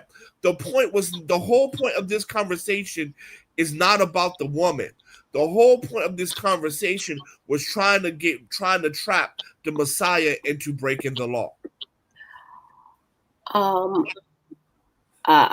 mean, sure, if you say so. I'm just going to go by what this chapter says in the context of what the chapter speaks. And again, when he said to her, or when he said to them, he that is without sin among you, let him first cast a stone. And then he stooped down again, right? And when he rose up again, Nobody was there. So I think it was more so pertaining to the conscience of everybody. Like, if you are sinning, how can you bring somebody else before to get persecuted for sin when you yourself is doing that is the Christian teaching, because you're ignoring the actual context of the Well, scripture. I've never been a Christian. Let's understand that first. I've always been brought up in the truth. Okay, no disrespect, no disrespect, but you're ignoring the context. She's been in the truth longer than all of us probably on this stage. So I've been in the truth 13 years. She got you beat, sir. I got you beat. I was raised in it. I was raised in the truth. I'm grown now. Then you also would agree that the context of this was trying to prove that he was not the Messiah. Well, yes, they always were trying to prove that he wasn't the son of the Most High Yah. So yes, we know that. However, I think it's a big stretch, and I'm not saying that you're not right on saying that they have been trying to prove that he was not who he was. Yes, we would agree with you. I'm sure Sister E can agree with you too. They have always tried to trap him up and tried to say that he was not the Mashiach, right? However, when we read, we have to read chapters before and chapters afterwards to get the full context. So what you're saying is that it wasn't about the woman. I will disagree with you. And I mean, we can just disagree. But when people are reading this, we see that they brought her before him to be judged. He wrote in the ground. We're trying to ask you, well, where does it say in this scripture here what he wrote in the ground? Because we don't line upon line, precept upon precept. We define other scriptures by other scriptures. Correct. And I told you, Deuteronomy 22 and 22. Right? I'm actually quoting the scripture. You guys are just saying what you believe. No, I think we're saying what we read in this chapter is what we're saying. Correct. So then what did he wrote in the ground then? What did he write in the ground? Nobody knows what he wrote in the ground, sir. You're even speculating. I'm not. Yes, you are. Not. There's nothing definitive in this Deuteronomy 20. Even with that, even if you addresses adultery. Deuteronomy 20. I understand that, but yet and still, you cannot say that he wrote in the ground, where is the man? That's what you said? Yes, because Deuteronomy 20:22 addresses adultery, right? And then it even goes back and talks about sin. What is sin? It goes back into what was the problem. Here we go right here. This isn't about Christ, but men constantly blaming women, constantly making them accountable. I haven't blamed women so when you look at the context of the scripture, one of the biggest issues with Christ was with the Pharisees. They'll speak the law but won't do the law. They wanted to bring this woman before them for charges of adultery, but while they're doing that, they wanted to hide, and that's why he says, let's go back to what he says right here. He says, and the scribes and the Pharisees brought unto him a woman taken in adultery, and when they had set her in the midst. So right here, the Pharisees brought the woman. Now keep in mind, she messing probably with one of those Pharisees. You don't know that. No. I'm speculating like you. If you can speculate, my nigga, I can speculate as well. I'm not speculating. I'm speculating. I'm speculating. You're talking about the same thing. I'm both speculating. So since we're doing the speculating, we finna speculate. Well, possibly, she was probably she was laying up with one of them Pharisees. She one of the scribes. You ain't got no proof. I ain't got no proof. So since we speculate, let's go ahead and speculate. I gave you proof. You didn't give me no proof. You brought I did. your understanding and tried to embed that one little section, because we said they he wrote something in the sand. He said, I'm going to show you what he wrote in the sand. I was really searching scripture to say, did they really write? Did I miss that? And I said, no, that's hot sauce doing hot sauce stuff. But it's not. Man, hot sauce is right. It's okay. Y'all go. Man, I can't wait to the wilderness, and I'm gonna go right up to Messiah. I'm like, tell these niggas what's up. But that's all right. He gonna say you're speculating. No, he's not. You're right. You're right. You're gonna say I'm right. Because the thing is, when you even look at the context and what he says, now Moses in the law commanded us that such should be stoned, but what saith thee? That's what he said. This they said, tempting him that they might have to accuse him, but Jesus stomped down, and Jesus stomped down, stooped down. I'm sorry, I meant stoop down. And put my glasses on. Stooped down, and with his finger wrote on the ground, as though he heard them not. So I'm sorry, I'm trying to get it out because you irritate me right now. He stooped down and he wrote something. He wasn't listening to a daggum thing they was saying. He just was writing in the ground. He probably was like, "Nigga, please." That's what I thought he probably wrote. And he got done right, "Nigga, please." He stood up. That's when he came up. He said, that's what he said. Y'all gonna come to me and tell me about this woman being an adulterer with a man that she slept with. Possibly. He probably wrote down. The thing is, ask yourself this question. If ain't none of them slept with her, why did he look up and all them niggas had scattered like rat when the lights cut on? So he probably wrote down nigga, but he didn't say nigga, please. He probably says, where is that nigga? Why did them Negroes scatter when he raised his head right up? now? What you say? I can't with y'all right now. He said he probably didn't say nigga. Please, he probably say, where's that nigga? Y'all funny. He probably did say, where is that? But what's so crazy is, let's just speculate. And somebody says that, and let's draw a picture. Somebody draw a picture. And let's say all the men in the room. I'm gonna name some men. I ain't gonna name none of the good men. Let's say Bobby Brown, Rick James, R. Kelly, all had stones in their hand. And he says, somebody said, I'm killing them. I'm serious. He says that, let me go back to when he said, hold on. And where does it say the part where,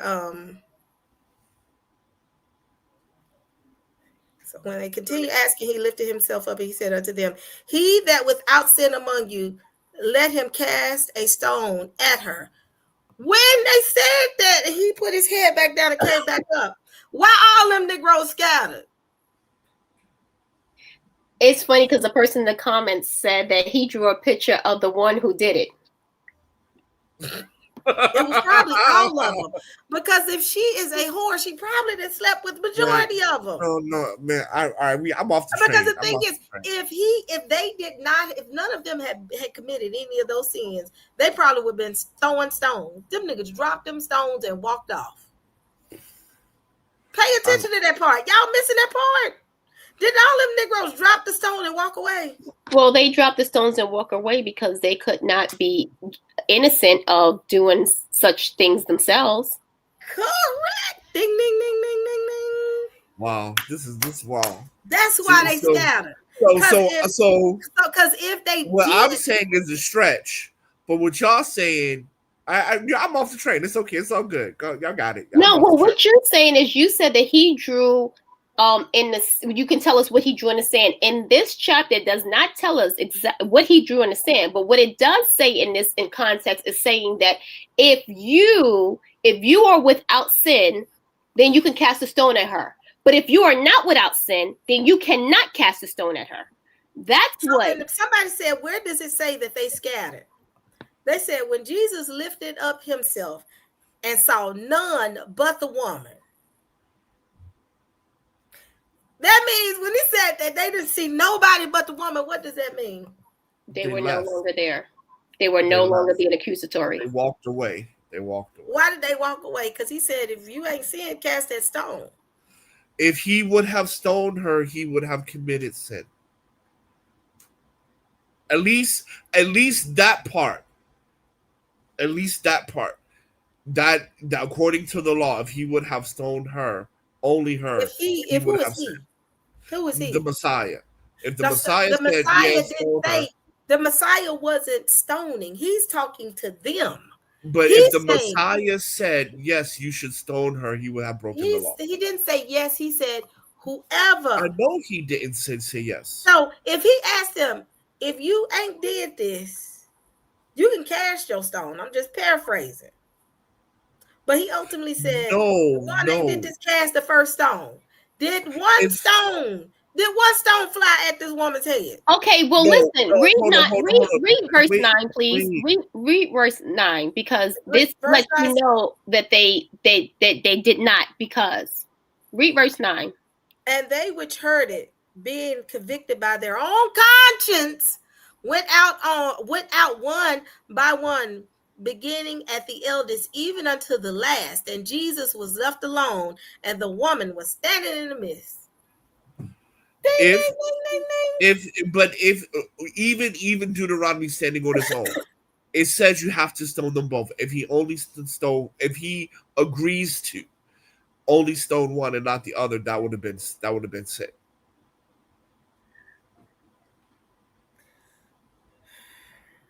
I believe you are right about Deuteronomy, Hot Sauce. However, I think that we're talking about John 8, chapter 8. Yeah, the man is not there. So if the Pharisees say stone her, then he would have transgressed against the law.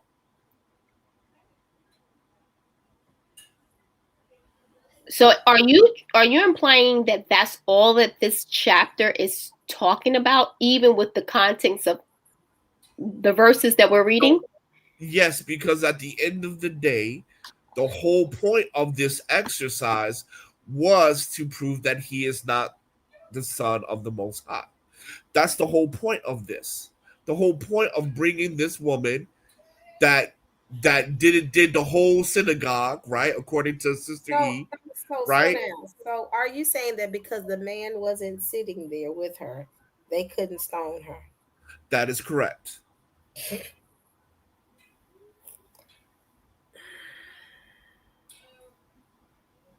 This right here, Katos, is the reason why I love having you up here, because your concept of scripture is sometimes a little hilarious.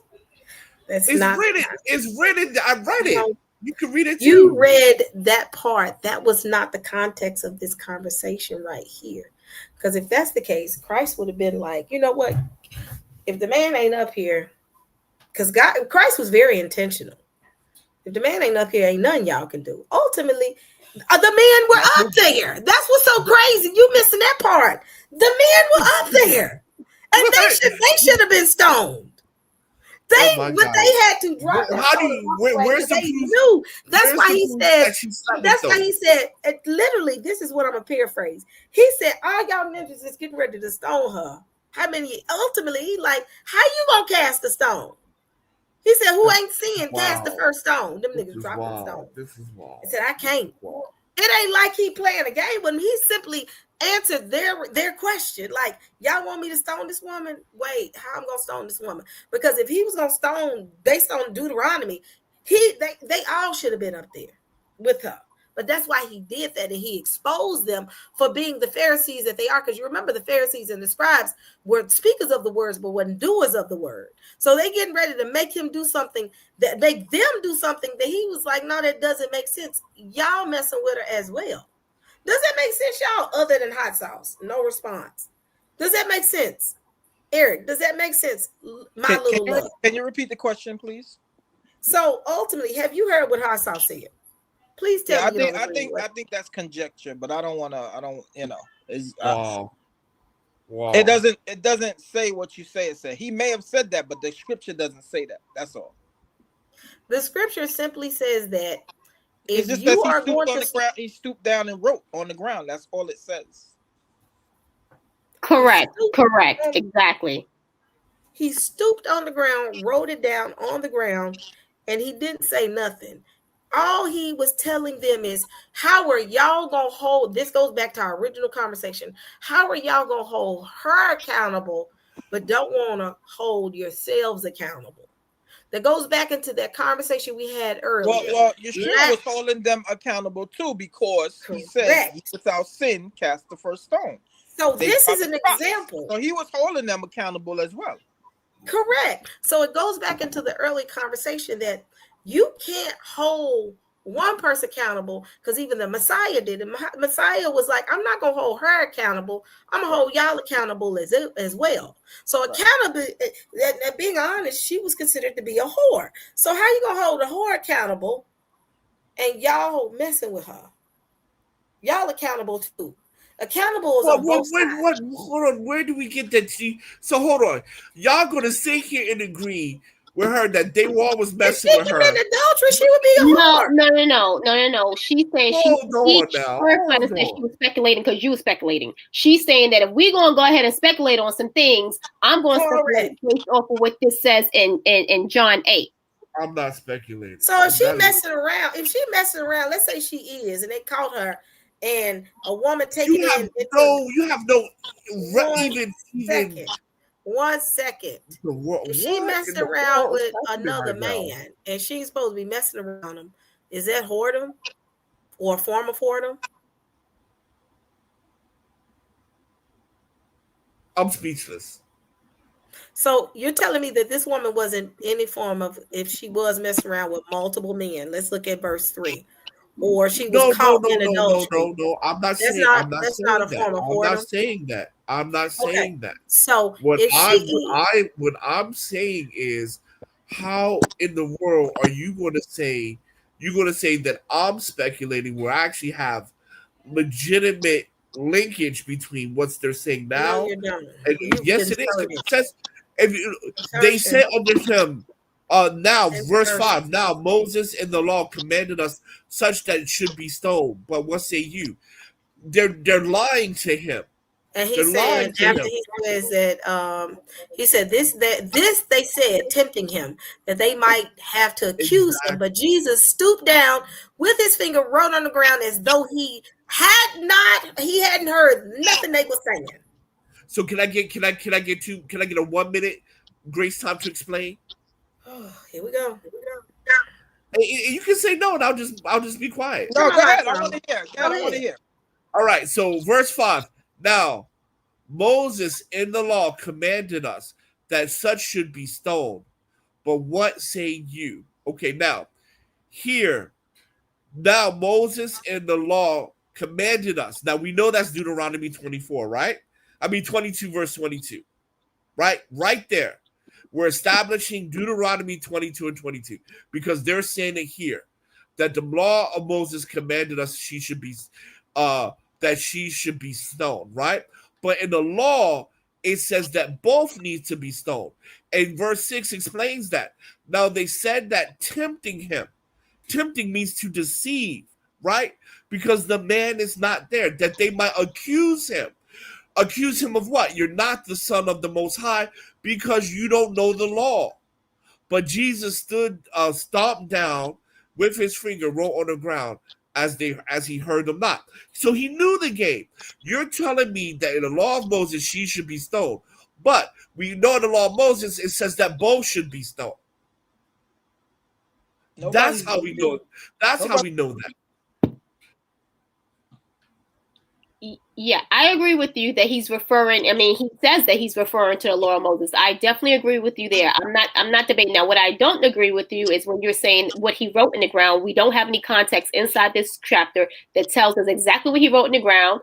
And 2, yes, they're referring to the law of Moses, right? Torah. We know that. However, we cannot negate the rest of this chapter. Like, you are just negating everything else this chapter is saying. So if nothing else in this chapter matters, then why would John even write it in his book? Because none of it matters. The whole point of the chapter is to try to prove he's not the Messiah. Now, if we want to talk about where he says he accused them and hold them accountable, I can agree with that. Yes, he did turn around and held the Pharisees accountable. I can rock with that. I don't disagree. But accountable for what, Hot Sauce? Accountable for what? For their own sins, right? For their own transgressions. For their own. I'm not saying that they slept with the woman. I didn't say that. I think she was just doing that because you were speculating. She was speculating. But my speculation makes sense. Your speculation is right. My speculation can make sense too, because how you know one of them though? I don't know who slept with who. What I do know is that they could not stone her because themselves too had sin within them. So if you have not sinned, right, then you can go ahead and throw the stone. You want to stone her, go ahead and throw the stone if you don't have sin. But what the Mashiach said is that if you have sin, you can't throw the stone at her. That's all I'm saying. All I'm saying is that you can't negate the rest of what is being said inside this chapter. I'm not negating it. Just like you said, he wrote in the ground, wrote in the sand, where is the man? I said, well, if that's the case, the man probably could have been standing in front of him. The reason why that's speculating just like you. No, because in there's no verse 5 that said that he wrote in the sand, where is the man? In verse 5, we know we're talking about Deuteronomy 22 and 23. It ain't no scripture that says that he wrote in the sand, where is the man? Wait, but what's funny is somebody said that if they wrote, where's the man, them Pharisees would have went and got that man and brought him right back with her. Thank you. The crazy thing is, if they caught him in the act, let's say the Pharisees did follow the law. They caught this woman in adultery. They would have brought a great point, sis. You brought a great point up. They caught both of them. They didn't just catch her. They caught both of them. And if the Messiah wrote, where is the man? Don't you think they was all, we got him too and brought him up? No. The point of this whole thing was to tempt him. That is the whole point of the chapter. I'm not negating the whole point of the chapter. The whole point of the chapter is to show that he was not the Messiah. We all agreed to that. In multiple chapters, the Pharisees was trying to always trap him up. So it's not just distracting, but it does not negate that it's still being more meat and potatoes inside here. We can't say that, they're always trying to trap him up. We know that. We know that the Pharisees was always trying to trap him up because they did not believe he was the son of the Most High Yah. However, we still get a lot of meat and potatoes in these scriptures when we read them in its context. I'm not saying you can't get other. I'm not saying you cannot glean other information on that. I'm not saying that at all.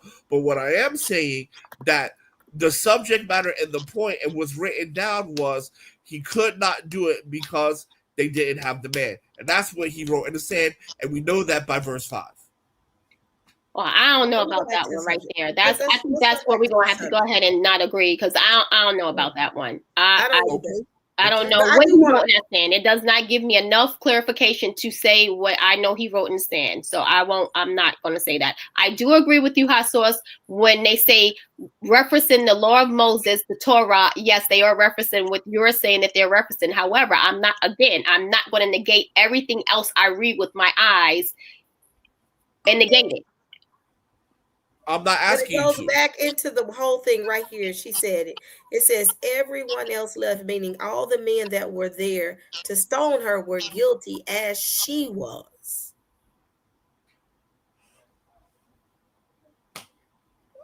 You gotta show me that. You gotta break that down for me. Just like you gotta show me where it says in the sand, where is the man?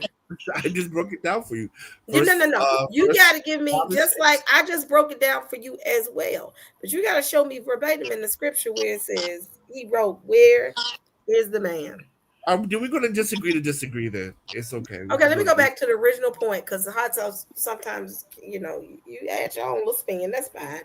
That's why we still love it. Okay. All right. So, but going back to the point where I was making, this is where the Messiah shows in the scripture that accountability is not just on the woman, the accountability is on the man as well. Because if Christ took the approach that I'm seeing a lot of people doing in this community, where they was calling this woman a whore and they need to stone her, regardless of the man doing what they were doing, they was finna stone the crap out of her. But the Messiah was like, y'all can't stone her. The first one who hasn't sinned cast the first stone. For the person who hasn't sinned, cast the first stone. Not a single man in sight could do that. So there was accountability that Christ held upon on both sides. And I think that's where we miss it. When we go back into these lives and these YouTubes, she was a part of a Yasharel, but she was a whore as well. Or she was an adulteress. So she was sinning.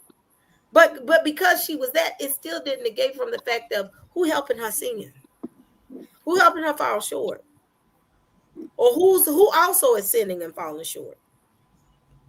We're real quick to call these women 304s, but we're not real quick to call some of these men, and I hate to say this, deadbeats. there's problems on both sides. The deadbeats Or are in whores the as well. We don't call them deadbeats are whores as not in well. The whoredom goes both ways. They're whores Right. as well. If you're sticking your genitals in any and everything, you're just as much as a whore as the other one is a whore. Correct. All these babies that's walking around here. What people don't realize, welfare only works. When let me tell you how welfare works, and I talked about this a while back. And the only reason I know this is because I'm divorced, and a part of the divorce decree, my husband had to pay, my ex-husband had to pay a certain percentage far as taking care of somebody said 304s and 807s. I can't, but they have to pay child support. Well, if the woman is getting child support in most cases, she's less dependent upon the welfare system, or she's getting support in some cases. That's how it was supposed to be designed. Because let's say I filed for child support for my daughter when she was younger. The system is going to redirect to the actual child support system to make sure that my ex-husband is not in the rear. And if he's not in the rear, he's fine. And then what happens is sometimes that child support can vary based on the amount because he's consistently paying child support. But if he doesn't, they go get the father and arrest him. Child support doesn't just stand on its own by itself and the mama just going to get it. Child support weighs in multiple factors. They look at the woman, then they look at the man, then they make sure, okay, is there a child support case on him? Yes. Is the father paying child support? I've seen some women request for child support, and because they were getting requests for SNAP or food stamps, and they try to go and get it, they go and make sure that she's not getting child support. They will deduct from the food stamps if she's consistently getting child support. So it's a multitude of factors when it comes to child support and food stamps. And people don't realize that. Even with child support in the state of Tennessee, you can't get like full amount of child support. They weigh in the income of the mother and the father. And they also base it on the parenting plan. Let's say that me and the father have a 50-50 parenting plan. That support is going to probably be much less. And what happens is you two end up pretty much splitting the bill. But he has to sign off on it. If it's an 80-20, if it's a 30-70, it's a 60-40 when you're in divorce court. So they put that into the factor. Child support and food stamps and all this, everything is calculated in one system. So when people say stuff like that, I'm like, y'all don't understand the wholeness of the system and how it works. Even with some of these men saying a man shouldn't have to pay child support. Well, child support varies based on your time and how much you spend. If you're doing a 60-40, guess what? If the woman gets the child 40% and you keep the child 60%, guess what? She may have to pay you. You get what I'm saying? But there are multiple things that play into it. And if you've never been in those conversations with divorce attorneys and judges, you're going to speak from an ignorant place. No, but child support, one thing I don't understand, if you can't afford the child, then give it to the parent who can afford the child. What? Yeah. Did you hear what I just said? Child support is based on the percentage and time that the parent has the child to as well. Yeah. I know that's the definition, but the point is this, right? The person who don't need the child support should have the child. Who's more financially valuable should be the person with the child. There's a lot of factors to why child support plays inside courtrooms. It's not just because the person can't take care of the child. There's a lot of people who have children who don't even want to take care of them, period. And that's also another reason why child support. But those are. Yeah, but you made a statement saying, well, I don't believe in child support because whoever can afford the child can take care of the child. Right. I mean, when you look at my, let me tell you something. What's crazy is when you look at my income based on my ex-husband's income later on down the line, I'm more capable of taking care of my daughter than he was. Because I ended up having a job where I can be able to see to her a little bit more. So that means that I have full custody. But yet, still, you're missing my point. Child support is not just, I'm gonna just give you, you got to pay this much money, and it's now got to the point that there are more controls around it. They look at my income and his income. Whoever's going to be the custodial parent in most cases is the mother. They don't give her like full child support like they used to back in the day. They give her a percentage based on, one, how much time that child spends with the father, two, their incomes. So and it's a supplement for what the other custodial parent is doing. Because if we both living in the same house, both parties are taking care of the kids. The reason why, and this is, you can look it up. The reason why women get custody, majority custody, or full custody of the child is because men pay child support. Women don't pay child support. You've never been married. This is not, I had to experience it to understand it. This is not one of those things, right? You can research it, and I research it. It ain't even research. Have you been in the courtroom with these? And this is not one of those things where you need to experience to understand it. Yes, it is. You can understand. No, it's not. You can understand the data and understand it and look and understand the reason. Do you know the conversations it's had between the two attorneys and the judges? Okay. I mean, if you're not willing to hear me, then go ahead and say it, Hot Sauce. Go ahead and say it. Let's base your research over my experience. Come on, Hot Sauce. Say what you got to say. I'm not. This is not to discount your experience, but this is to look at the aggregate. The reason why women get custody is because men pay more child support. When women are on child support, they don't pay as on the same percentage as men do, and the men don't report it. And the reason why this is because states get a big cut from child support. California alone makes $50 billion in child support. Child support is not an thing because there are women that pay just as much child support as men. Women do not. Women on average do not. They don't. Because most of the time, the children go to the mother in most cases, in most courts. And it's not because of child support. It's because, one, if you look at it, and I think it's something dealing with the maternal and a connection to the child, and she usually, most cases, mothers are a little bit more maternal. And the father, in most cases, are in agreement.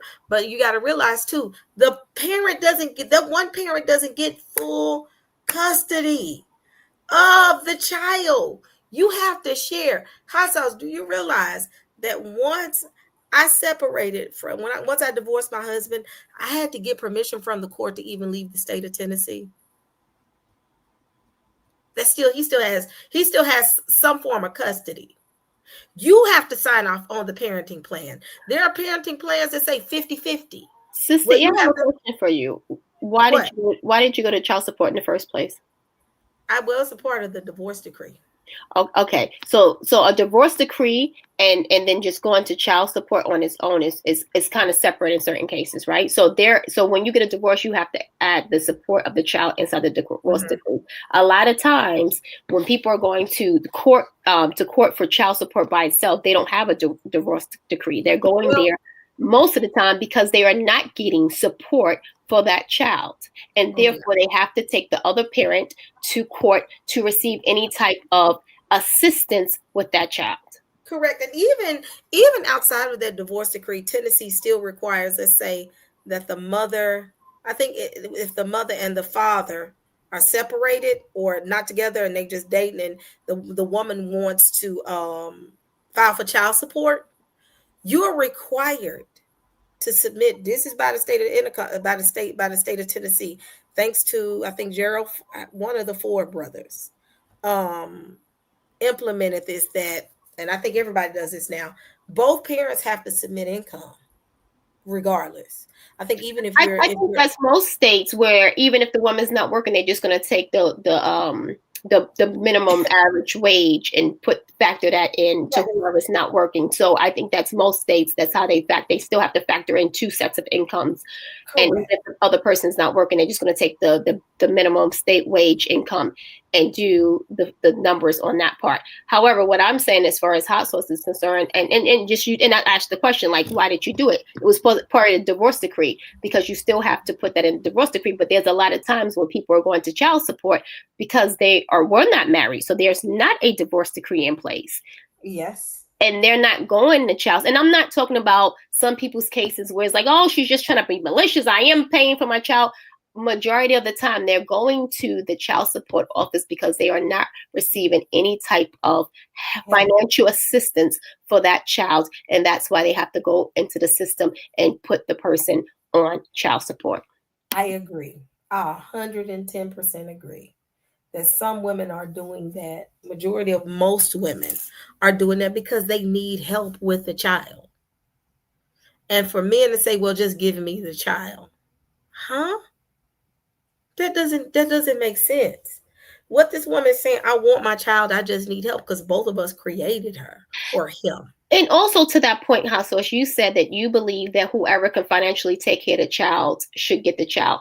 So what about the person, let's say if they were married, let's use a married couple. Let's say she was at home taking care of her children. So she was a stay-at-home mom and wife to her husband, who was the provider. And now they no longer are married. So because she was a stay-at-home woman, let's say the child is 12. So she stayed at home as a wife and a mother to this child for 12 years. She has been out in the job market for 12 years. She can't just go get a job right away. So as they are getting divorced, she doesn't have a job, but she's trying to get back on her feet because clearly they're being separated now. So you're saying because now that they're not married anymore, and clearly he was the breadwinner, that she should not have access to her child because she's not the breadwinner? No one said nothing about. No, I didn't say that. I'm giving you a hypothetical. You said whoever can financially take care of the child. So I'm just sitting you with the scenario. I'm just because the man has the child doesn't mean she doesn't have access to her child. No one is saying that.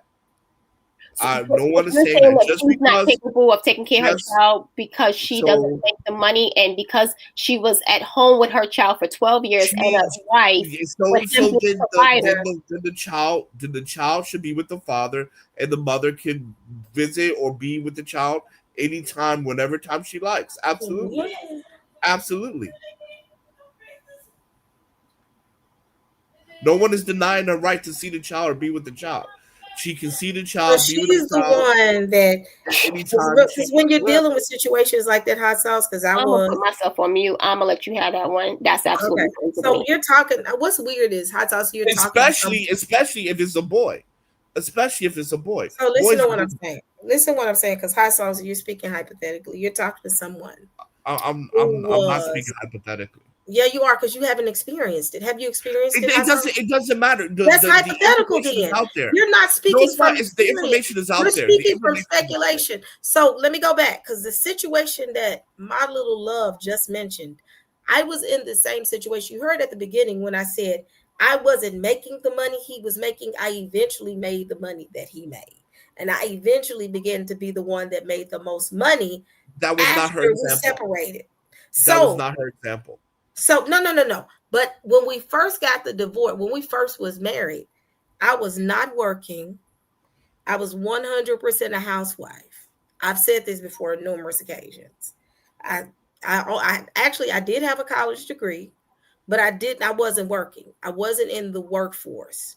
And I had you weren't working for 12 years. You weren't working for 12. You weren't working for 12 years. I wasn't working for like 6 years. I wasn't working. I wasn't out that long, but I was out long enough. I had that much of a gap that I didn't have anything saved. So with that being said, but I was the one that was picking her, getting her up in the morning, taking her to daycare, picking her up from daycare, making sure she was taking a bath and get ready for bed, making sure she woke up. At the same time, I'm still making sure he's getting ready to go to work. So because me and him divorced, I should have let him have her. Yes. No one's saying that you can't see your child, take your child, or anything like that. But yes, absolutely. Why is it that we have this idea that fathers are bad parents. No one said Most that. So fathers you cannot you're be- going too far. But you're Nobody that's what said you're that. saying. But you're saying So why are that. You're you saying pretending that mothers can't raise You're their saying children? And I'm not saying no one's saying that. I'm not well, saying that. that's clearly what you're saying too. You're also No, saying I'm not. you're No, also I'm not. saying that No. okay, well, if you your first statement was if you cannot afford to take care of the child, it should go to the person who can take care of it. Now, there's a lot of women and there's a lot of stay-home dads now who. So you're saying that it doesn't matter what sex it is, whoever makes the most money is the one that should take care of the child, right? Yes. Yes. Okay. So then I gave you a scenario. I said, are you saying that a woman that was married to her husband for, let's say they were married for 19 years, but out of them 19 years, for 12 years, she was a stay-at-home, and I'm adding more to the context now.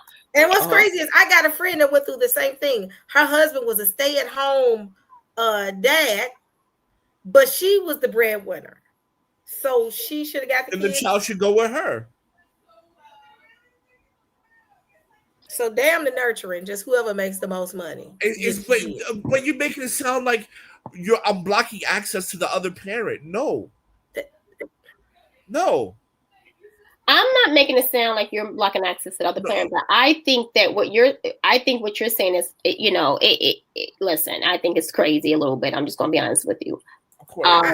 Especially if the scenario I gave you, you didn't even waver on the scenario I gave you. I mean, if this woman was a devoted parent for 12 years, staying at home, and the husband was the breadwinner, and now that they're getting a divorce, then she who was at home, staying with her children, right, being the housewife, and now that they're getting divorced, and because she was dependent on him to be the breadwinner, now she has to start all over. So because of that, you know what? You don't get to have your child and be the one to raise your child because you don't have a job. So or because you don't have money. But okay, so if we're saying that, then we're also you said that. I'm just no. You said it goes to whoever has the money. Let me quote you. So you just said that you don't get to raise your child. That's what you just said, right? You don't get to raise your child. I did say that. You're not changing to say you don't get to have your child. You don't get to have the custody of your child because you are no longer married to this man who was the provider. So if somebody else in the house is the provider, that means that you're not the breadwinner. You're not the one that has the money that's coming in. You don't have the job. You don't have, according to the courts, the credentials to say, I am bringing in money and this is the amount of money that I'm bringing in, right? According to your logic. So because she doesn't, even though she was a devoted mother to her children, raising her children, and a devoted stay-at-home mother, then she can't even be in the running. She doesn't even get access to the running for this. Correct. This is key right here. Courts have so many factors playing into this but I'm gonna let Hasso speak because now you're back to the realm that I'm telling you. There is truly in the system no concept of one having more than the other. Both parents agree. In most cases in the court system, all kids pretty much go to the mother because they're looking at the fact of the nurturer, the one that is pretty much is the nurturing factor that they look at right there. But even with that nurturing factor, and let's say the woman was the primary parent, by law, I'm still obligated to ensure that person still has custody as well and have access to that child. You missed what I said.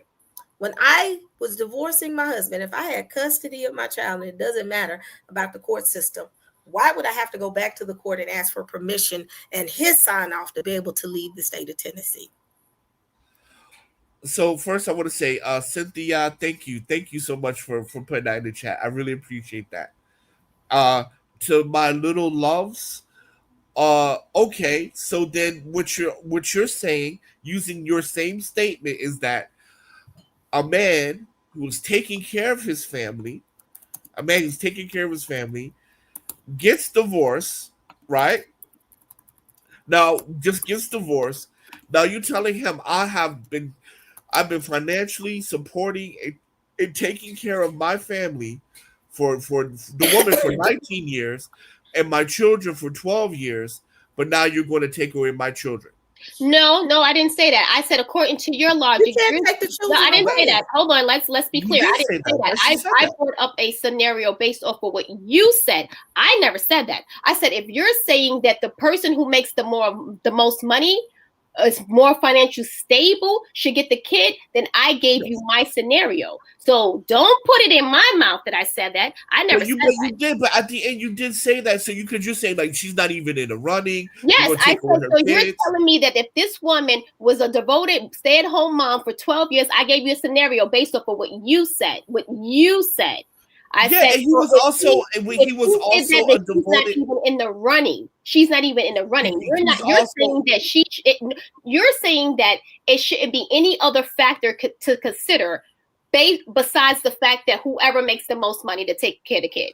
well, obviously, as long as there's no obviously, like as long as there's no abuse or things of that nature, then that changes the whole situation. I mean, yes, I get that. I understand that. Right. My point is, you're saying that there's no other but- factors. It's just whoever makes the most money. I mean, but he's been a loving and devoted husband and And father. I Also. didn't negate that. Yeah, But so- based off of you're saying it's whoever was making the most money to take care of it. And so my thing is this: if she was married and he was the provider, you're saying that once they are no longer married, that she's not even in the running to even be considered to be the custodial parent because she was not the breadwinner.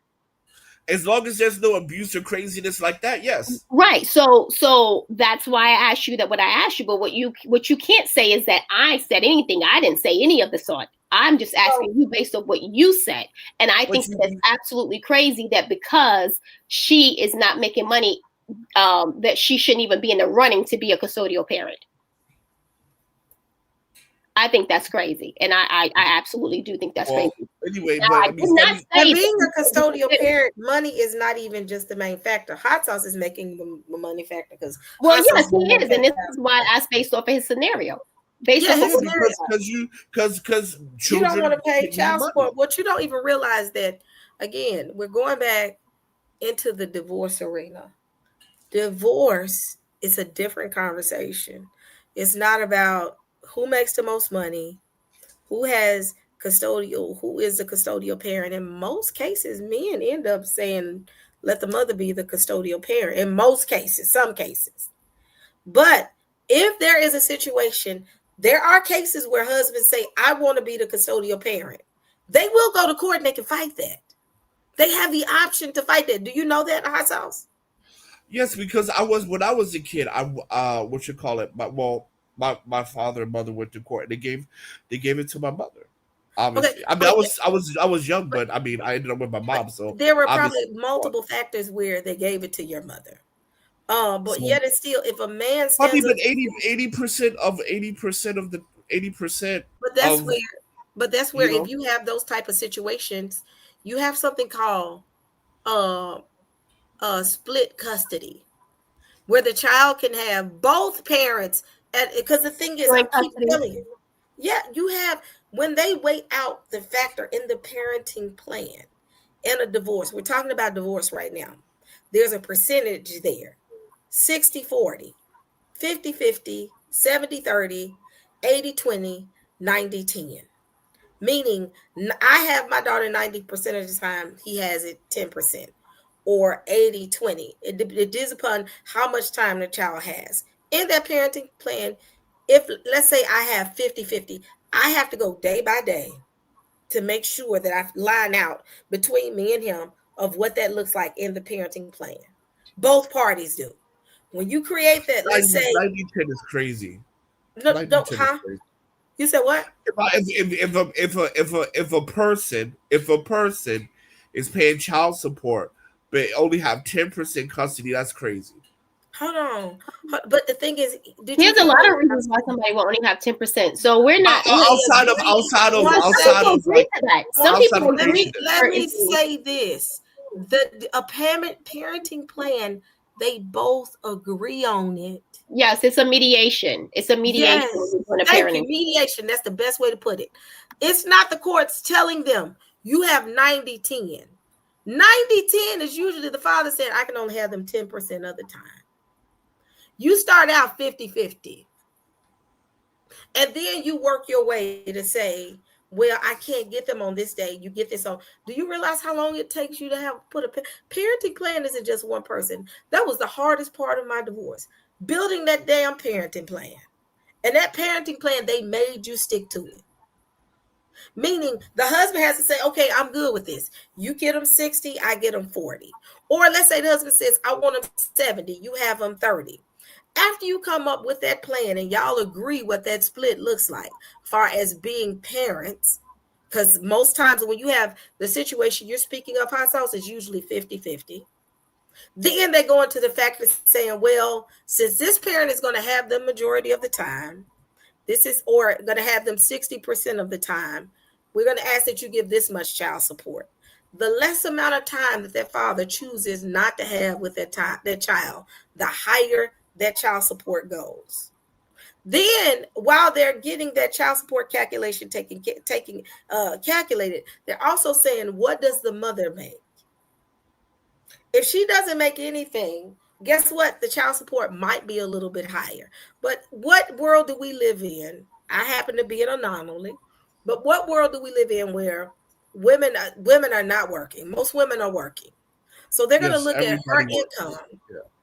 And they're going to look at his income. And then that's how they calculate the child support. And everybody agrees. Everybody agrees, including the husband. Now, if the husband opts to not be involved in the conversation, oops, that's on you. But even then, the courts will get on your case if you try to put him in a 90-10 situation if he's not there. In fact, when they're in that situation, they push for 60-40 in some cases, because they want the father to have access just like the mother.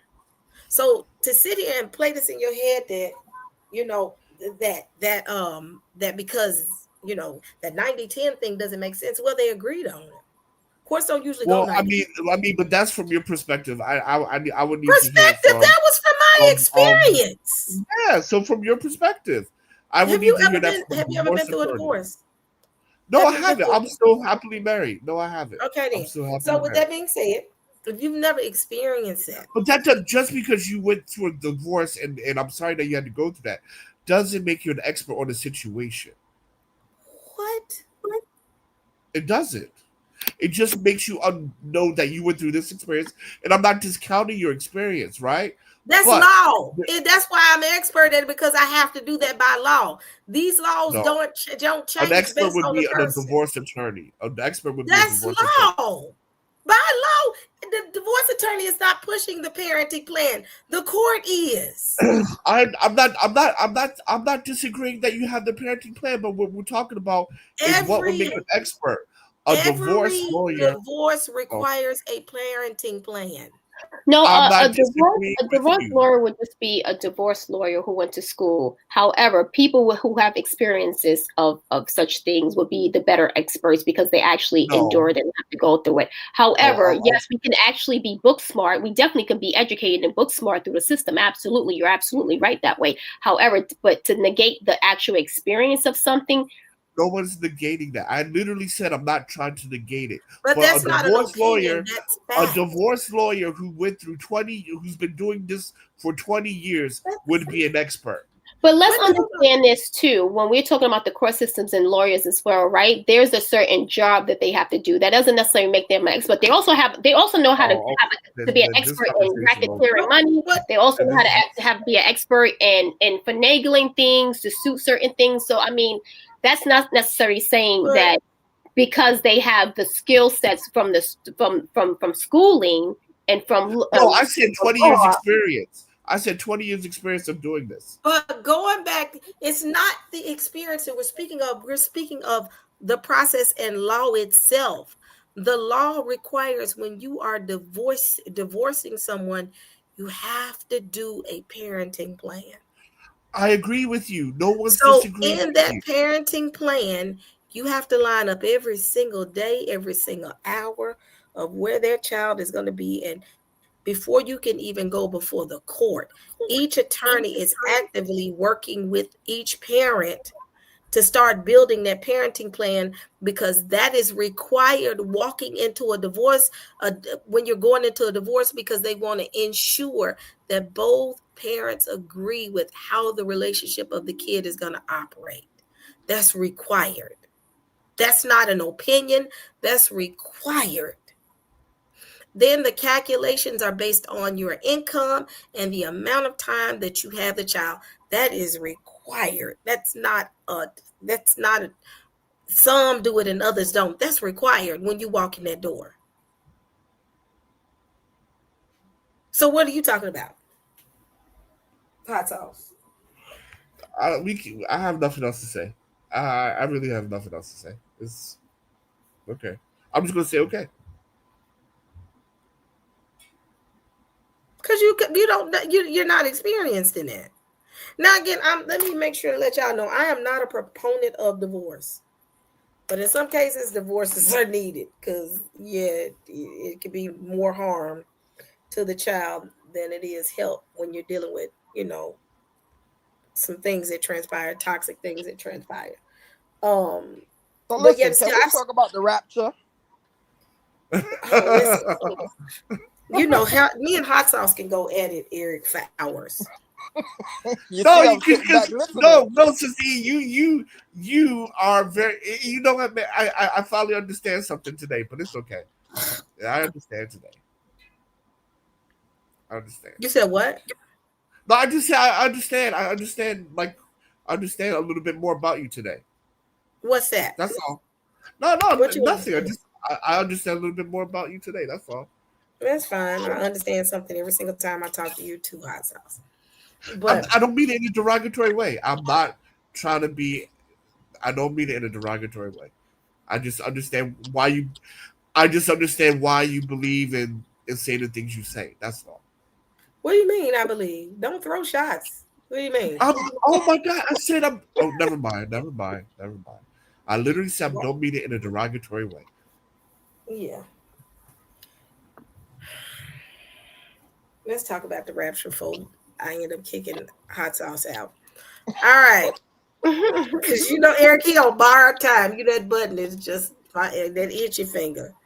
Oh, if you are enjoying this program, please support our sister. I hope y'all enjoying it. If you, I can leave if you want me to leave. I don't want any drama. So no, if you want me to leave. No, I'm not messing Hot with you. Sauce. She's joking with you. Oh dear God, Hot Sauce, stop it. No, because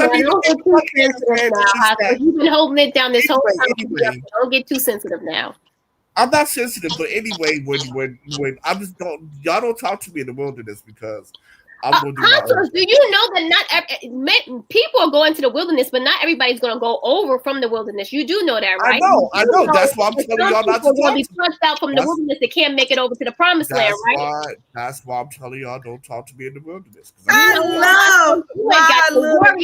You've been talking up here. I won't be talking to you in the damn wilderness. You talking about women can't have their kids, they'll make no damn money. Yeah. Eric, you can tell she's a New Yorker, can't you? Did your ass just? Oh, sorry, not cursing.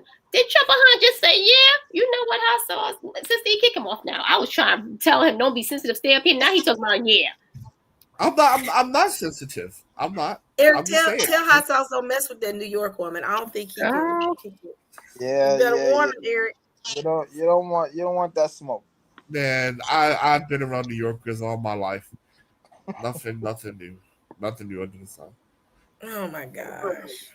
No, because I'm from Philly, so I go there a lot. There we go. Right there we go. So that's a bigger problem because Philly reminds me of Brooklyn. To be honest with you, I don't know why, but it just seemed like got the same kind of swag, sort of. Oh. No. Philly and New York is very different. Very, very different. Oh, here we go. Very different. So Philadelphia people are kind, nurturing, friendly. New Yorkers, well, we know the reputation. Okay, see. Now let me tell you something. Okay, let me say this. I agree with you. I think that New York does have that reputation, right? And I think some people play that reputation up. However, I can speak for myself and the people I know. I was raised by a Southern woman, so we don't play those games over here. I say thank you, please, and all the mannerisms of respect. And I give respect. However, we are straight shooters. We call a spade, and we'll call you out on your BS. So that is the difference. You're correct between us and you. But I'm going to tell you something. I'm a Southerner living in New York. I have done nothing but experience love since I've been here. Can y'all hear me? That's all I've experienced. That's all we are. We just don't tolerate foolishness. Exactly. We call a spade. We don't play the radio. I'm going to tell y'all something. One day, a couple days ago, we have to go to the laundromat. My friend who lives in Detroit, she can't fathom the fact of why I have to go to the laundromat. I said, and this is my god sister. She's like, why do you go to the laundromat? And I said, I have to go to the laundromat because we don't have washing machines in our building. And she just couldn't understand. So I'm washing my clothes. When you wash clothes, you got to have that little buggy. You know what buggy I'm talking about, Eric. And my little love. So I'm dragging my buggy with my bag of clean clothes, getting ready to take it into the house. The nice gentleman across the street, 2 of them, saw me taking it and getting ready to pull it up my stairs. Both of them ran across the street, said, don't you do this by yourself. And they both politely picked up my buggy and took it in front of my front door for me and then said, if you ever see us, don't ever do that by yourself.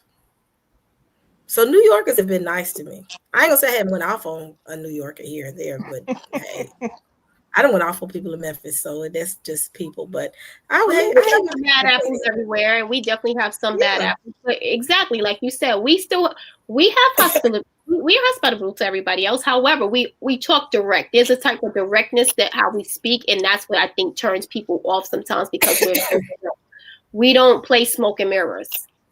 And I think that if from other states, mostly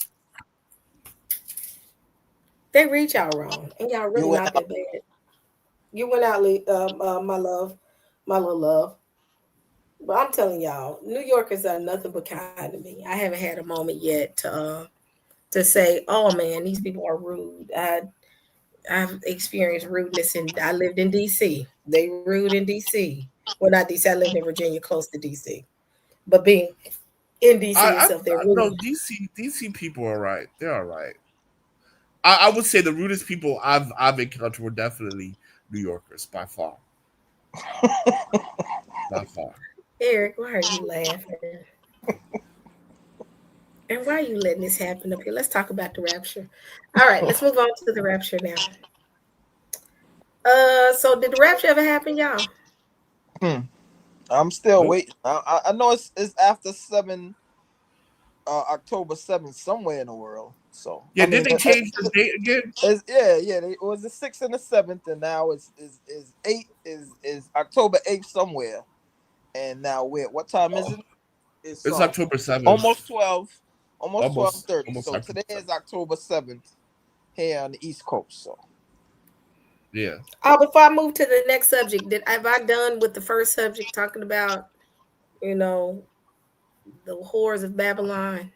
But the one thing I do want to understand, because I've never seen online like any like Tail Ministries. I've never seen him bash women, or I've never seen I'm not saying that it's not true. I've just never seen like Dante Forson, from the stuff I've saw I never see him call women 304s and nothing like that. She just told you she was on Facebook with going back and forth with him on his Facebook. So clearly, I mean, you haven't seen it, but clearly he had made this comment. This is why she did this whole live. He said that you condone it, right? He didn't call her that. Or am I wrong? Okay, changing the subject. Okay, all right. That's so you missed the whole thing. This is how she started it. He too busy. I haven't seen that Dante Forson or Tail Ministry or any of them say things like that. This is what she said when she got on. I'm talking about a conversation that I had in the chat. I said I want to talk about. I understand that. I understand that conversation in the Facebook, but then it expanded saying that like in these circles that all of these people, all of these different groups are called. Well, I don't talk to Teo Ministry, so I don't know what they talking about. I thought you guys were good. I don't talk to nobody. Didn't you hear me say I don't talk to anybody anymore? She also said that too. She's been taking us to battle with some people. When I tell you I'm taking, have y'all seen me on YouTube? No, but that doesn't. So I haven't talked to nobody. Okay, fair enough. All right, fair enough. I have been in my quiet zone for the past 3 months. Popping my head out every so often. And then coming back in. Huh? No, I was saying Hot Sauce started a conversation about 3-Eye Atlas. Yeah. So what's your take on it? Oh, let me finish this one statement though. Hot Sauce, I've been taking a break, so I don't talk to nobody. Only person I talk to is my kid, me, and family members and a few friends. Because I've been kind of taking a break after my mom passed to kind of just chill. I feel you. I feel you on that. So I haven't been talking to anybody, and it's an intentional thing for me right now. Yeah, I mean, I'm gonna still continue with this intentional move of just kind of, because I mean, I'm not throwing shade on anybody, but I understand that, because when I used to go to the different Sukkot meetups and stuff like that, like it just gets weird. Like first it starts off normal, and then things just get weird, and I understand that. I understand. I just be quiet. Oh, I forgot. Somebody said, "Don't forget Rio too." In fact, he's sitting next to me, laid out in his doggy bed. So, I've been kind of, like I said, intentionally just kind of doing my own thing, and just this popped up today because I just felt like being me. So, and me and my boy Dante kept going back about his concept of what a 304 is, and I said 304s can be men and women, and a man that sticks his raw penis into somebody that she's nasty, both of y'all are suspect 304s. Yeah, I mean, people, bird of a feather flock together, right? Like I've been in agreement with you the whole time. Hey, Pastor Kelly. He in the audience. He said, "What y'all talking about?" I didn't call him and tell him I was going live. I'm sorry. I ain't talked to you. I talked to Pastor Kelly because I consider him to be like a moray to me. He's like a moray to me. So I talk to him every day, just about, or every other day. I don't know. I just think like the group thing gets weird. What's weird? After a while. I mean, I don't want to get into details, but like when I go to like these different. What you said when you go in the wilderness, you ain't talking to none of us. Yeah, so that's facts. That is facts. The only person I will talk to is Benya Israel. He has a channel. That guy. You talking about Benaiah? Benaiah, thank you. Well, I talk to Benaiah once a week. I add that now. I do talk to him once a week. Because that guy is intelligent. Only because of the Israelite Justice Foundation. I love Benaiah. One, yes, he is smart, but he's so humble. Yes, he is. Smart, intelligent. I wish I could be as humble as him. Pragmatic. Yeah, man. Like, yeah, he's definitely something that our young brother should aspire to, right? Yeah. He's smart, intelligent, pragmatic. So I'll talk to him. That's about it. But yeah, he probably ain't gonna. He's not much for conversation, so he'll probably be like, "Yeah, okay, thank you." He's not much for conversation. I understand. I will understand. I ain't even mad at that. But those are the only people I talk in the community because I'm still active with the African Israelite Justice Foundation, so that's what I've been focusing on with them. So I talked to him, probably Ema, Pastor Kelly, and within the community. They're related, right? Is it Pastor Kelly and Benya Israel? Benaiah Israel. Benaiah, they're related, right? They're cousins. Yeah. Shout out to Pastor Kelly. Yeah. Pastor Kelly, come on up, my brother. Come on up. Pastor Kelly, because he said that the Messiah wrote, bring the man in the sand, and we Yes, need to know. sir. Yes, sir. Get Oh and my break it out. gosh. Pastor Kelly, Bring it you out. got to Now, come now, up now, here. You hold mentioned on. Pastor Kelly. He Let said me that the Mashiach hold on. bring Now, the man here. if he agree with me, can I get an apology up in here? Hold on, y'all. Who is this? I'm finna put them up. And if they do something weird, I'm kicking them out. Hello, Sister A. How you do today? Oh my God. Oh my God. Why you kick him out so fast? Maybe he's I'm scared, y'all. Okay, everybody vote. Should I let him back up? he just said hi. That's all he said. You kicked him out so quick. Hey, That's Ching, what how me. are you? Why? Yeah, that's what. Why did you kick me? I did nothing wrong today. Today. I Yeah, got today. somebody. Yeah, That's but yeah, somebody's for that. AI voice.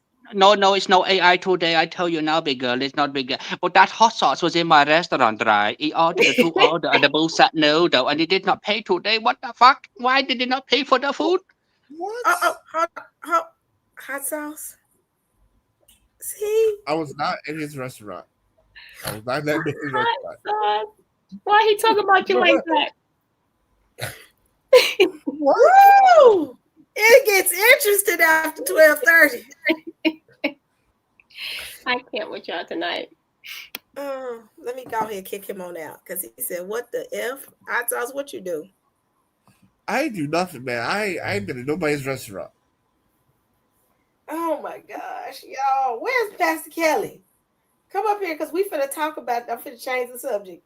This scripture, Pastor Kelly. We talk about John 8. Hot sauce said out of his mouth that he knows what the Messiah wrote in the sand. Yep. Hot sauce. What did he write in the sand? Deuteronomy 22 and 22. No, you said he wrote, where's the other man? Yeah, Deuteronomy 22 and 22. Still, yes. Deuteronomy 22 and 22. Oh my gosh. Pastor Kelly, please come up here. Pastor Kelly. Well, I don't know if you should. I don't know if you should come up here because I want somebody who will agree with me. So whoever wants to agree with me, come up here. Oh, wait. Wait a minute. But the thing is, my little love somewhat agreed with you. No. Well, somewhat, yes. I did say that when he referred to the law of Moses, he definitely was referring to, the law of Moses. Yes. But when he also was talking about, he wrote, bring the man in the sand and all that other mess. Nah, because that's what it's referring to. Yes, Hostos, but you also was not even taking into consideration the context of what John 8 was saying throughout the whole chapter. It's time for me to go back to work. I'm not disagreeing. I'm not negating that part. But I'm just saying the whole point of this was that they were trying to trap him. And what he wrote on the sand was to do that. Was to bring the man. Where's the man at? Where's the man at? To do, yeah. Pastor That's Kelly, all I'm saying. It's sitting in the cut like, I'm not finna jump in that one. Yeah, because he knows foolishness. Pastor Kelly, I don't even blame you. It ain't foolishness. It ain't. I mean, it ain't. I mean, we went line by line, but it's all good. What? I'm finna make this a permanent panel. I want you to tell me exactly where in scriptures it says that the Messiah wrote, bring the man when he knelt down and wrote with his finger in that sand. I'm finna call Santonio to come and get hot sauce. No, I'm not dealing with that dude, man. I ain't dealing with that dude. I'm just messing with you. Oh, finish your question, sis, with hot sauce. I'm done. I mean, we can move on. I mean, we did it already. We agreed to disagree. See, from now on, hot sauce, I am going to call my little love to come up here on this panel every time you get up here. Well, I mean, she's not being reasonable. What? How am I not being reasonable, Hassos? You said that the Mashiach wrote, "Bring the man." Okay, can we pull it back up? Can we pull it back up? Can you pull the scripture back? And all I said to you is, can you please show me in scriptures where it tells us that he wrote with his finger, his index finger, in the sand or in the gravel, "Bring the man here." Let me go ahead and pull this up. I want you to show me what says bring the man. You really do. Everybody said they like you because my little love, you do bring balance. Because me and the hot sauce be screaming at each other. Oh, And thank you and you, Eric just bring everybody. that back. Okay. All right. So Jesus went unto the Mount of. Okay. So first of all, do we agree that they're trying to trap him in this chapter? Yes, we know that. Yes, Okay. we said Okay, yes. fine, We we know agree. that. So But I check. also said that in scriptures we know that Pharisees was trying to trap him up. It's not just in this one I chapter. agree with you. I agree with you on that also. Okay, so that's 2 checks. Early in the morning, he came again into the temple, and the people came unto him and sat down and taught him.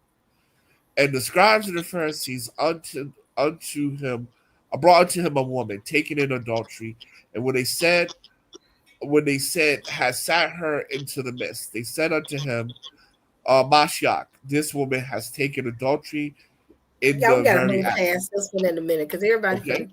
gonna choke slam me if I come back to this again. But go on, finish hot sauce. Okay. Now Moses in the law commanded us that such should be stoned. So let's pause here. Let's go to the law of Moses. So Deuteronomy 22 and 22. Deuteronomy is a part of the law of Moses. We agree. If a man found lying with the wife of another man, both of them shall die, and the man who lay with the woman and the woman with the man. So both. Leviticus 20 and 10. If a man commits adultery with the wife of his neighbor, both adulterer and adulteress shall surely be put to death. Hebrews 13 and 4. Let the marriage. Okay, but anyway, so here we have it here, right? We have it in 2 different areas of the law, Leviticus and Deuteronomy, which chapter 5, was verse 5 talking about. Can we agree to that? Yes. Okay, we can agree to that. So now they said tempting him. Now, tempting, we can say that they're deceiving him, right? Or they're trying to deceive him. They're provoking him. Okay, provoking him. Right. That okay, fine. We all agree there. So we agree with 5 and we agree with 6. That they might accuse him, right? So they're looking for something to accuse the Messiah for. But Jesus stooped down, with his finger wrote on the ground as he heard them not. Now, obviously, that has to be Deuteronomy 22 and Leviticus. So when they continue asking him, he lift up and said unto him, he without the. So he cannot stone her. Or 1, he proves that he's not the Mashiach, and number 2, he would be breaking the law, committing sin. Again, where in this chapter or scripture where it says that that's exactly what he wrote in the sand? That's all I asked you. That's what me and Sister we was asking you. Like, I think I just did that. Well, let me No, tell you why I not. disagree. Let me tell you why I disagree. If you read verse 7, so when they continue asking him, he lifted up himself. I can't see the. Yeah, scroll it up, Sister E. Scroll it up. Or The first part is just fine. If when it says when they if you read the NIV, it said when they persisted in asking him, if he wrote something on the ground, they would see what he wrote on the ground. Right? So there would be no need to persist on keep asking him the same question. Because remember, let me finish. Okay, remember when he said when he lifted up. Okay, now I can't. Now it's too small. But anyway, let me come. Let me hold on. I'll make it larger. What? And did he say they black people? Yes, that's what he said, and this is what I'm saying. Yeah, they black people. Now said they black people. We as black people do not let stuff go. We as black people do not let. Right as of right now is a great point. But all I asked you is where in this chapter does it say that that's what he wrote in the sand? You that's what he wrote. Wait a minute, y'all not gonna skip past. Look at what it says. It says he said they black people. And when they continued asking him, he lifted up himself and said unto them, he that is without sin among you, let him first cast a stone at her. Right. Then look at verse 8. And again, he stooped down and wrote on the ground. Right. Where's Now, the why? dude? What? He wrote the same thing twice. Yeah. Okay. But where Have does I it not say been what he repeating wrote in the myself over ground, and High over Force? again? Where does it say what he wrote in the ground? That was my first thing to you. My first thing to you is you said that that's what he wrote in the ground, as if you was definitively knowing that that is exactly what he wrote in the ground. Yes, And that's because why it's referring to verse 5. But then look at verse 9.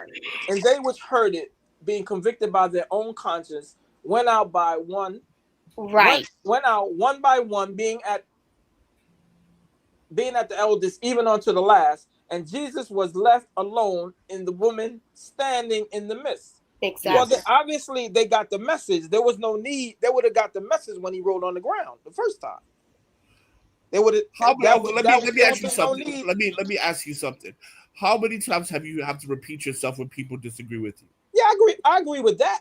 Okay. But you have to understand who you're dealing with now. You're dealing with the Messiah. Right, but they don't believe he's the Messiah.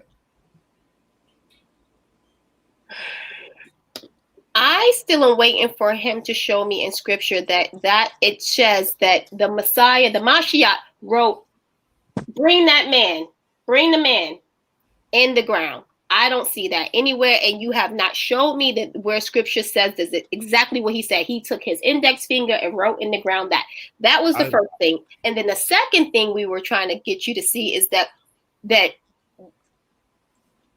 you cannot negate the context and what the scriptures are saying. The scriptures were saying the reason why they dispersed and went away is because he said that he without sin cast the first stone. And clearly they had to have some type of sin in order to not want to throw the first stone. And you said no. That wasn't. No, I never said no to that, because everyone falls short of glory of God. But the point of what I'm saying to you is this, right? Is that the reason why they left because they failed the mission. Oh, so when it said them being convicted, that wasn't the reason? When it says them being convicted, wasn't the reason? Them being convicted by their own conscience went out one by. That is also the reason. I'm not negating that. What is their conviction? Being convicted, verse 9. Wait a minute, what are they convicted of? So I would say they knew that they were wrong for, they knew that they fell and they were wrong for what you call it, being deceitful. I'm gonna go ahead on mute. Hey, Pastor Kelly, how are you? I'm doing good. Just sitting back here listening to you guys. But Please, doing good. Just so happened I just got a. I was just working on the verse means. What's that? What the verse means? Can you please tell us what this chapter is talking about in reference to? Well, it's twofold, because when you look at this chapter, apparently there's an accusation, but it doesn't. One of the things that stands out, it doesn't say who made the accusation, because normally, especially if you go off, I think I heard the brother mention Deuteronomy 22. There has to be someone that's in the picture outside the elders that's bringing that forth to the elders. So you don't see that inside the passage here. And I know that that's pretty much a conversation that many try to or have discussed, wanting to know exactly what the Messiah wrote on the ground. But there's really nothing that says exactly what he wrote on the ground. Everything else, everything that many may believe or say is just assumptions and speculations. But the whole thing about the whole situation, you could get into bearing false witness too, because there was no one there. Because when there's an accusation, a man has to, it's a number of scenarios. Let's just say if he was married to her, he found that she was not who she says she was, in terms of not being with someone else, similar to Joseph's situation with Miriam, then he could bring her before the elders and, to be stoned. So it's a number of moving parts there. But one of the things that's really the summary of this text is bearing false witness. And that's where the question was asked. He without sin cast the first stone. Because when you start looking at the climate, the Pharisees were interpreting scriptures a certain way in which they, you see the passages, not this passage, but other passages, I believe, like Matthew's 15 refers to a phrase called the tradition of the elders. Paul referred to it as similar commandments of men. And I think you also see that in Isaiah as well. So it's really not, anything that will give you any inclination of exactly what the Messiah wrote on the ground. I mean, because I studied this a number of different ways. I'm very analytical, but there's nothing that I really saw in the text that gives just even the slightest inclination of what was written on the ground. And I've even studied this from other sources, for secondary sources from Eusebius, some of the others, Chrysostom, just different ones, just to see exactly what the so-called church fathers would have even written or had written about their commentaries about the text. So, yeah. So Thank you so ultimately, much, Pastor Kelly. Well, my little I love think has been. it's clear. I think it's clear today, so I would have to respectfully disagree. Oh, that's fine. But, my approach to it is we can agree to disagree, but the key is, what does the word say? Because unless we have something that's that we can say is tangible, that is 100%, then whether we agree or disagree, the word has the final say, I agree. and that's the key. And unless you show me something, and I'm not saying I know it all, because I profess that I don't know it all. Because if I knew it all, guess what? I wouldn't have been in Christianity for so long as I was, teaching Amen the to things that I that. was teaching. So unless you have something coming, directly from the scriptures that can substantiate what you're saying without being an assumption, idea, or something that your belief, and with the scriptures it tells us, right? You have 2 or 3 witnesses, so you have to Right. have not one text, but according to Deuteronomy 17 and Deuteronomy 19, you have to have at least another text to substantiate your claim. I understand going to Deuteronomy, pulling up Deuteronomy 22, but that And doesn't give you the Leviticus. context. And Well, Leviticus. those are just saying what the process, but it never tells you what the Messiah But I actually mean, wrote on the ground. the point I think that we all agree was, number one, that they're trying to trap the Messiah because they don't believe who he was. Number Hmm. two, they bring an adulteress there, and they're trying to. So, for example, if he would have stoned her, uh, for this sin, because I mean, false witness could be in there as well. That's also there as well, because there was no one there to accuse them also. So that can also be a part of the charges, right? So Exactly. right. So I mean, but it doesn't have to be an either or. It can be all. Well, It where could I'm be getting at is false false when witness. It could be the guy's not there, right? and look at it from this perspective. Uh, have you written ancient Hebrew, Paleo Hebrew letters? Have I written it? No, I have not. And my point is that just for scribes alone, right, just for a section of it can take quite some time to write out. So what you're saying is that the Messiah wrote uh, uh, a almost pretty much, and correct me if I'm wrong, a verdict on the ground.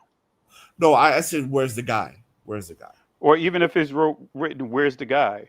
But there's nothing that alludes to that. You know what I mean? I definitely understand I where you're I, coming I from. would say 5 and 6. 5 and 6 alludes to that. Yeah, I trust me. I studied this inside out, and I understand your position. But there's nothing there that says that.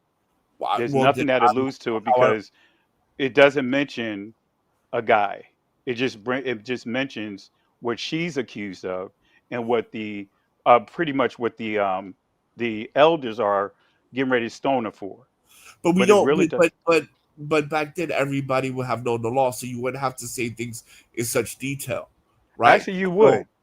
You would, no, because when you're looking at the elders, because that's what it says, when you start getting into the process of what the elders, uh-huh. right? They have to really deliberate this thing. And it's not about what everyone else would assume. It's all about what the elders say. And even when we get into the judges, I mean, think about what the judges have to do. The judges and the elders have to be very astute in the law, statutes, and commandments before they can even cast a verdict. If not, they'll be considered, as the Messiah spoke on, about hypocrites, because they would not have been So qualified to judge. so if the Messiah is an expert, right? We can argue that he's an expert in the law. Yeah. Pharisees are supposedly to be experts in the law, right? So you can have a communication with basic foundation without explaining everything because there are two experts talking. Well, this is what I'm gonna the point that I'm gonna make about the Messiah. He was not an elder in that capacity. Right. He was not designated to do that. Of course, as you pointed out and others pointed out, and the scriptures make it clear, they constantly look for ways to trap him. But he Right. was not functioning, because that's one of the things that many will argue with the scripture. Like, for those that are honoring the law, statutes, and commandments, honor feast days, they'll bring up this passage and say, well, someone didn't honor it. How come you guys don't stone them? Well, that's not my responsibilities. And then two, we do have to, even back at that time, in this area, they had to go to get approval by the Roman government for capital murder or capital punishment. And in this text, you don't see them even doing that. That's why the Sanhedrin had to go before Pilate, because they Right. had, Right. you see what I'm saying? So Right. that's what I'm saying. There's a lot of moving parts here. And like I said, for me, I err on the side of caution. If I don't see it there, then I don't roll with it. Now, I have ideas about certain things, even with this scenario, but I kind of keep it to myself, on what could have happened, not necessarily with the accused. I mean, the person that you don't see here.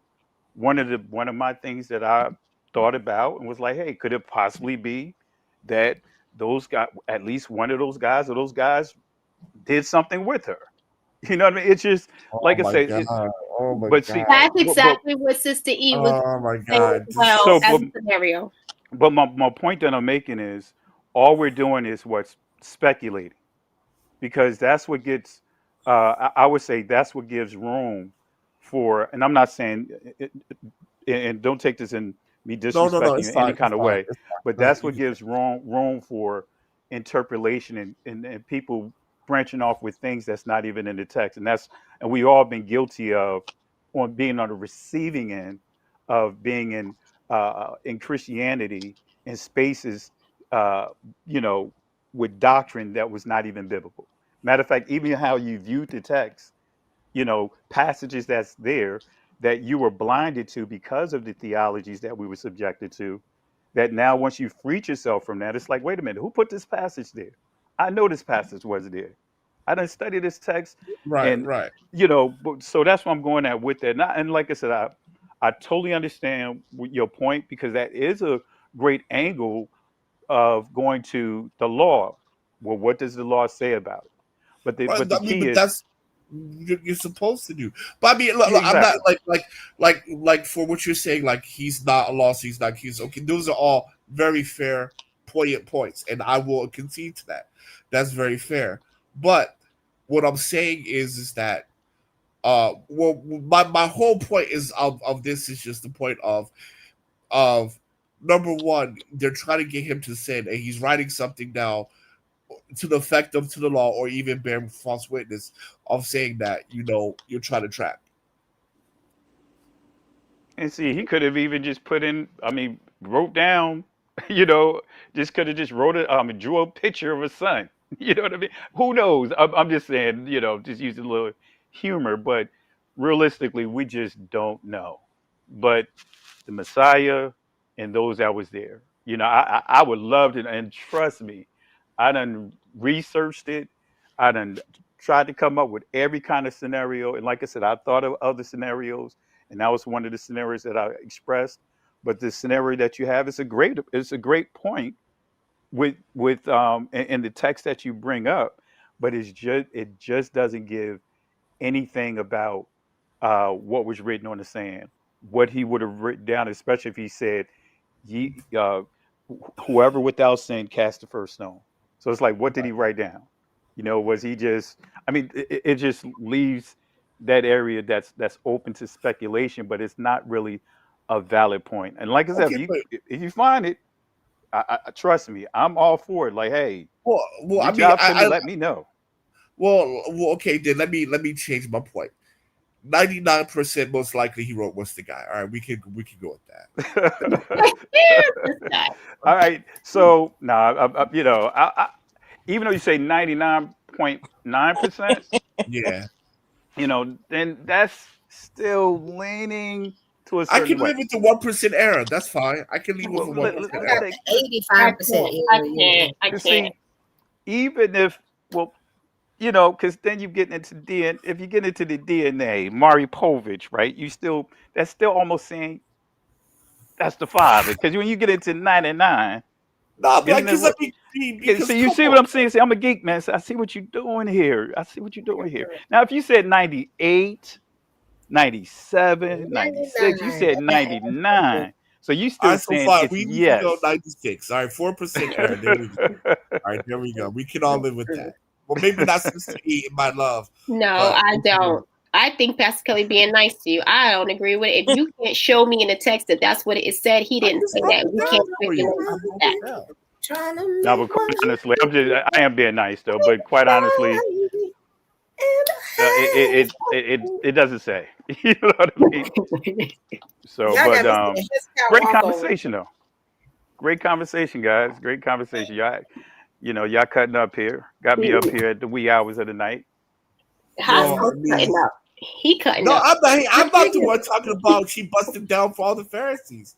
I think that's wild.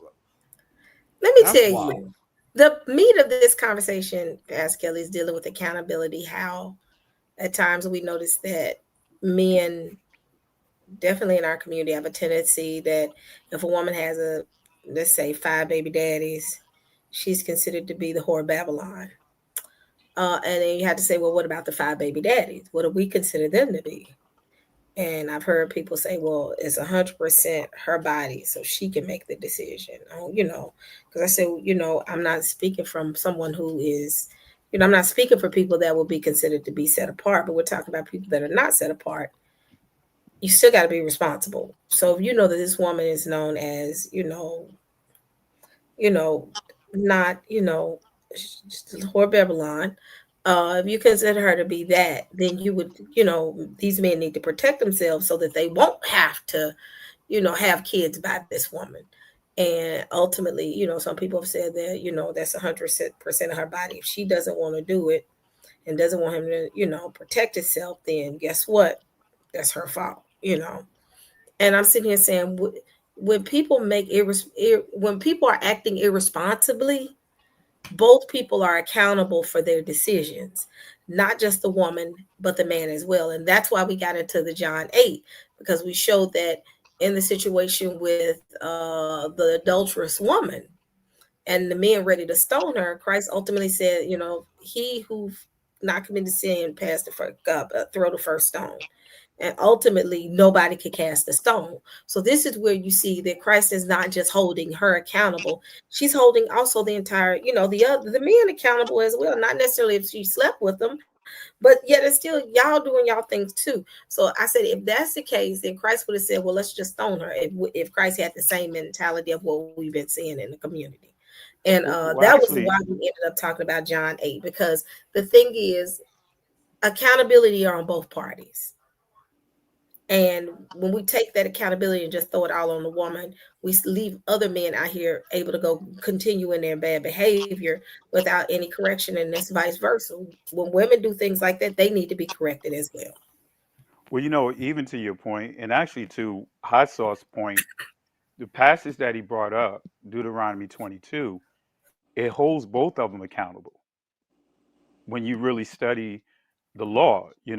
That man, let's just say he called himself trying to smooth talk the female into doing XYZ, and she engages. Both of them are held accountable. Yep. It's not a one-sided thing, and unfortunately, it's the way things are right now. The way society is, it's almost like everything is on the female. Now we do know, and it's we can say it's not fair, but it's the reality that if a woman has, let's just say, sleeps with 5 guys in 1 week versus a guy sleeping with 5 women in 1 week, it's looked upon in a different light. And unfortunately, a guy could do, let's just say, 100 women in 1 week, and he'll still have a high level of respect that's going to be, given to him. And a woman could just have, let's say, 2 guys in 1 week, and she could be looked at it in a totally different light, and that could be how people view her for the rest of her life. Correct. And Yes, because it's not, encouragement. it's It's unfortunate, but it's the truth. But when we start dealing with accountability, there's plenty of passages. And again, hot sauce, if the passage that he brought up, if you read Deuteronomy 22, and especially when you get down to that And section Leviticus of it, 10. starting at verse 13, you'll see that there is an accountability. And even when you see rape, I know some would say, "Wait a minute, rape? They forcing the guy to be with the girl." No, it's not from what we think of today. It's basically what happens is it's a heavy penalty, but what happens now is she's tainted for, remember Dinah, the story of Dinah, when she got raped, all right? From that point on, it's like her whole reputation is ruined, right? And so now it's like this guy, they saying now you're going to have to pay a heavy fee, a heavy punishment, and now you're going to be accountable to her for the rest of your life. So now you're going to have to bear that as well, because her shame is not just going to be her shame; it's going to be a shame to you as well. So and that's to minimize or prevent that from happening. That's why this penalty is very stiff at that time. Yep.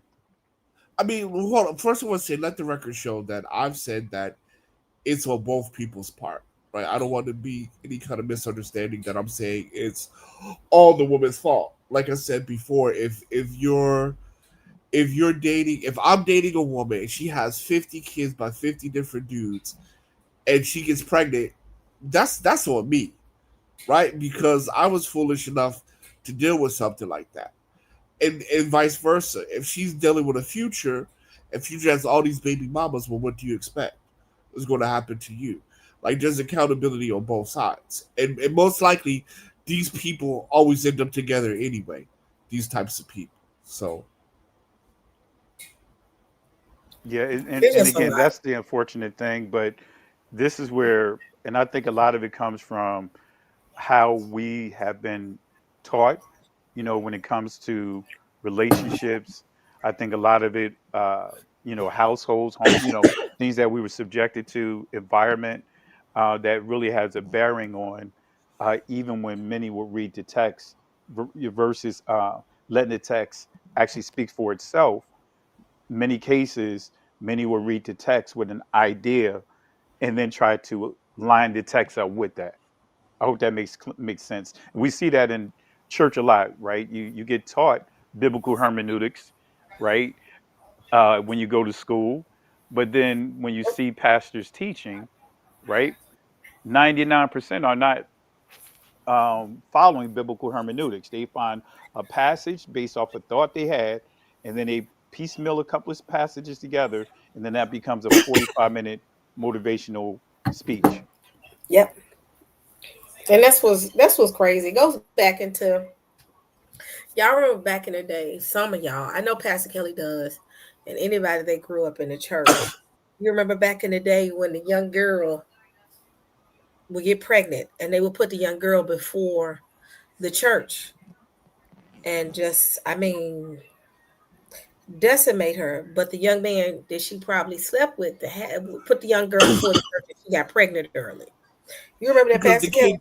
kid, That was a pet peeve of mine because Yes. that's why I'm driven the way that I'm driven, because I've seen it firsthand. You know, but the uh, but normally the girls. guy's at the church. He doesn't I'm go to saying church.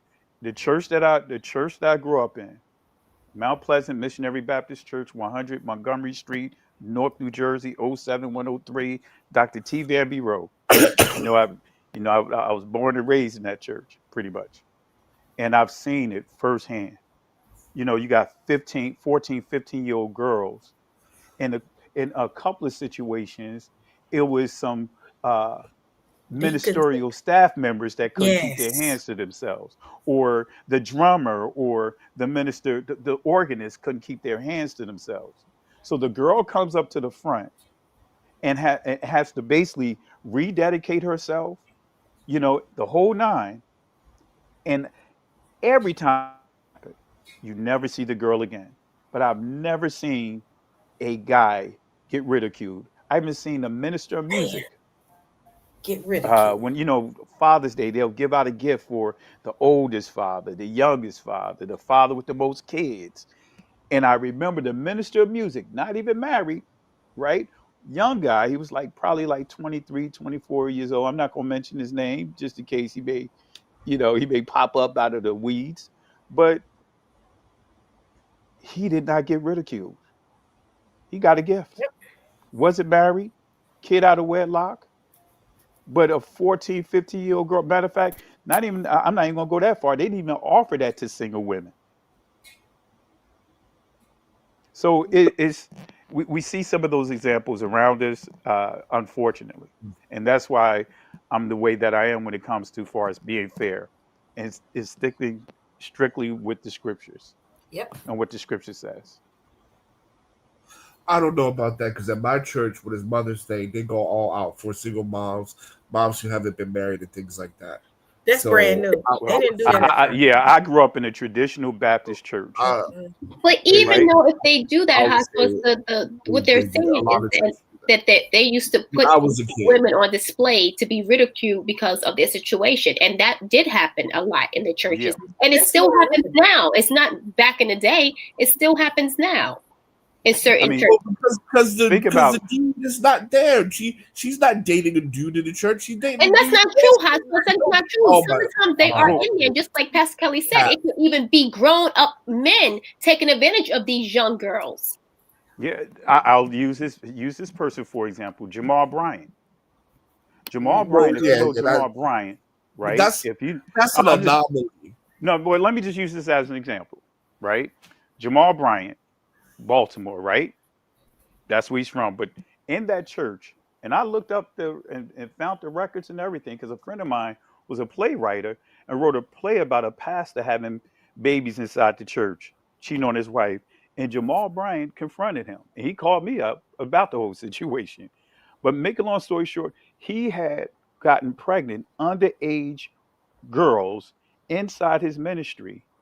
And when I started researching and investigating that situation, the people made the females, they demonized the girls and not holding him accountable. You know, But no and one's- you no see one's that it gonna- happened a lot. It's like the girls were underage. You know, when you have someone his age in that type of position, very influential. Well, let me say this first. First, he should be in jail because I'm not Absolutely. I'm not going to ride for him on that. But what I'm saying is that those things where pastors are sleeping with underage children and stuff like that, it does happen. But I would say that would be the minority of pastors. And also I will say this, despite that is the minority, they all should be in jail. I don't want to make light of that. But I mean, like, when we're talking about more everyday experiences, majority of the time, that the guy she's sleeping with is not in the church. That is not the case. That's not the case. I think that's an assumption. Going at it hot sauce. See, I'm gonna mute myself. That's because I'm not like when it comes I grew up to in, but the thing underage is, children and but stuff like that. They but the should be in thing jail. is, like Pastor Kelly and most of us, I interacted with multiple churches. interact with multiple, being in church, being in the choir scene, being in ministries. What Pastor Kelly is saying is norm. You see that all the time, those young girls getting pregnant, because most of the times those young girls, their most interaction they have is most people is sometimes in church. Exactly. But that's That- their all right. generally that's her that's her social circle, because she's in church a lot. And guess what? That's No. her, And I can that's speak all on, you- and huh? can I just use this as I use this as an example, right? And I remember being, I'm not going to mention the organization of pastors, but I remember when I met with the bishop over a particular organization, had almost 100 pastors up under it. And I remember going to lunch, and he had someone else with him, a pastor with him. And I remember sitting there eating, and the pastor steady flirting with the girl, the waitress, right? I'm sitting there like, wait a minute, what's going, and I'm seeing what's going on with these guys, and I mean, suddenly the pastor says, I don't like the waitress because she's too friendly. Because I mean, she's just being overly friendly to me. Then the other pastor, I mean, the bishop says, you see that young thing right there? I'm being real with you. I just quite straight up. You see that young thing right there? Yeah, you know what we would do to her? We would, we would have her put a big tip on the table, have her bring her friends over to the hotel. We flip them out, and then we send them on our way. Don't ever have to see them again. And I Ooh, literally, and this is okay. this is dealing with conferences, and basically what they were is try to see if they could get me sucked into that. And I literally got up and I told them, you will see them again. You know what I mean? And I said, you're going to be seeing them again when you're on your way to hell. And they got their life straight. And Yep. I got up and walked from the table, and I called my wife up about it. I could tell you scenarios. I could tell you pastors, Do you remember Pastor Kelly? drinking and smoking in the behind, real quick, sister, smoking and drinking behind the scene after service, and talking about who the new girl they gonna bag. I Man, literally had to, at one service, a bishop touching women's hands a certain way at the altar, and I had to say something. I told my wife, I was like, "You see what he's doing right there?" Because again, you know, even though you grow up in the church, I was out there in the streets, and you don't lose certain things. You have a certain discernment about you. So the correct. pastor had on one hand his palm on top of their back of their hand, but then he had somebody was holding the mic, but his other hand was underneath her hand, massaging with the center with his middle finger, massaging the center of her palm at the altar. Yes. Do you And remember? I could tell you some stories, and that's why I just don't play when it comes to that. Starting with leadership. Yep. Yep. Hey, Pastor Kelly, do you remember what happened in Memphis about a couple of years ago? It actually hit. I think it was local news, but I think it kind of hit some of other news outlets, where there was a pastor in Memphis that married this woman, and the congregation was in an utter uproar because this woman was like a madam within the church scene, where she Yeah. had girls that would go and hook up with pastors when they came to town. Yep. This was in Memphis. And they said that, and he was a major pastor, and his new wife. Now keep in mind, this man had changed wives numerous times, but she remembers this. Diane said she remembers it as well. The church was in a utter uproar because he married the madam. The madam was known for getting girls to hook up with pastors when they came to town. This lets you know right here, Hot Sauce, that's not No, a you're minority. conflating what I'm No, saying. no, I think You're what Hot conflating Sauce what is I'm saying saying. though is that You're he's not conflating. saying that he's I saying that it's not everyone that's doing it. That no he's no saying it's a what I'm percentage of them saying that may. He said it's what a I'm saying. minority, like it rarely No, happens. He said a what I'm minority. saying, hello, can you guys hear me? Hello, what I'm saying is that in Sunday school and things like that, when we were all kids, majority of the girls were out there dating dudes that were in the street, not in the not in Sunday school. Now, when we're talking about pastors, absolutely, because pastors getting down just like everybody else. Now, when we're talking about pastors, that's something different. But what I was talking about is like the girls, the young girls are getting pregnant. Outside of the pastor, it was a dude in the street. He wasn't at church. That's Well, not even. That's I would debatable. I would say for what I It's saw, not. it was is totally not. the opposite. It is Most of the ones debatable that I because saw. if your whole circle is in the church, then most of the time they're in a circle and Yeah. their inner social people are in church. Kids go to school. Let me tell you something. Let me explain something. If the child, if the dog, the girl is that much, if she wasn't connected to the church and her parents didn't really care, first and foremost, they wouldn't be putting her in front of everybody. You have to have a strong connection with the church for them to have the audacity and the parent to allow them to put her in front of the church and make a public spectacle of her. So that shows that her strong social, her circle tended, most girls in those type of situations, they get to that point, their circle is the church, meaning the musicians, one of the boys in the church, or one of the or even going as far as possibly even some of the ministers. In most cases I've seen, because keep in mind, you're talking about myself who's been a part of church and seen church, been in pockets of, I've been in this environment for a long time. Same thing with Pastor Kelly, same thing with my little love, because she's noticed it. When you see this type of situation, the inside circle or social circle is the church. In most cases, that girl is messing with someone. I've been going to Sunday school and since a teenager all my life, just like the I've been rest of going y'all. to church, Sunday school, And on top of that, I'm Gen X. So in American history, the largest group of teenage pregnancies happened in the 90s. My generation, or in this case, our generation, right? And majority of those girls who got pregnant, at least in Pennsylvania, Pennsylvania was the worst. In Pennsylvania, most of those girls, Philly was the worst. Hot sauce, right? And I'm telling you because I lived it. Most in Memphis. Most of the girls got pregnant outside with dudes outside. Right, you did have preachers being inappropriate. That was definitely a thing. It was definitely a thing. So I'm going to agree with you there. But the other girls, which are the majority, got pregnant with dudes outside, and most of those girls just disappear. Well, I'll say this too, because I don't want to just focus on the preachers, but I could say it was much higher percentage from within, because thank you. It wasn't just pastors, but now we use that as a suggestion. I mean, as an example.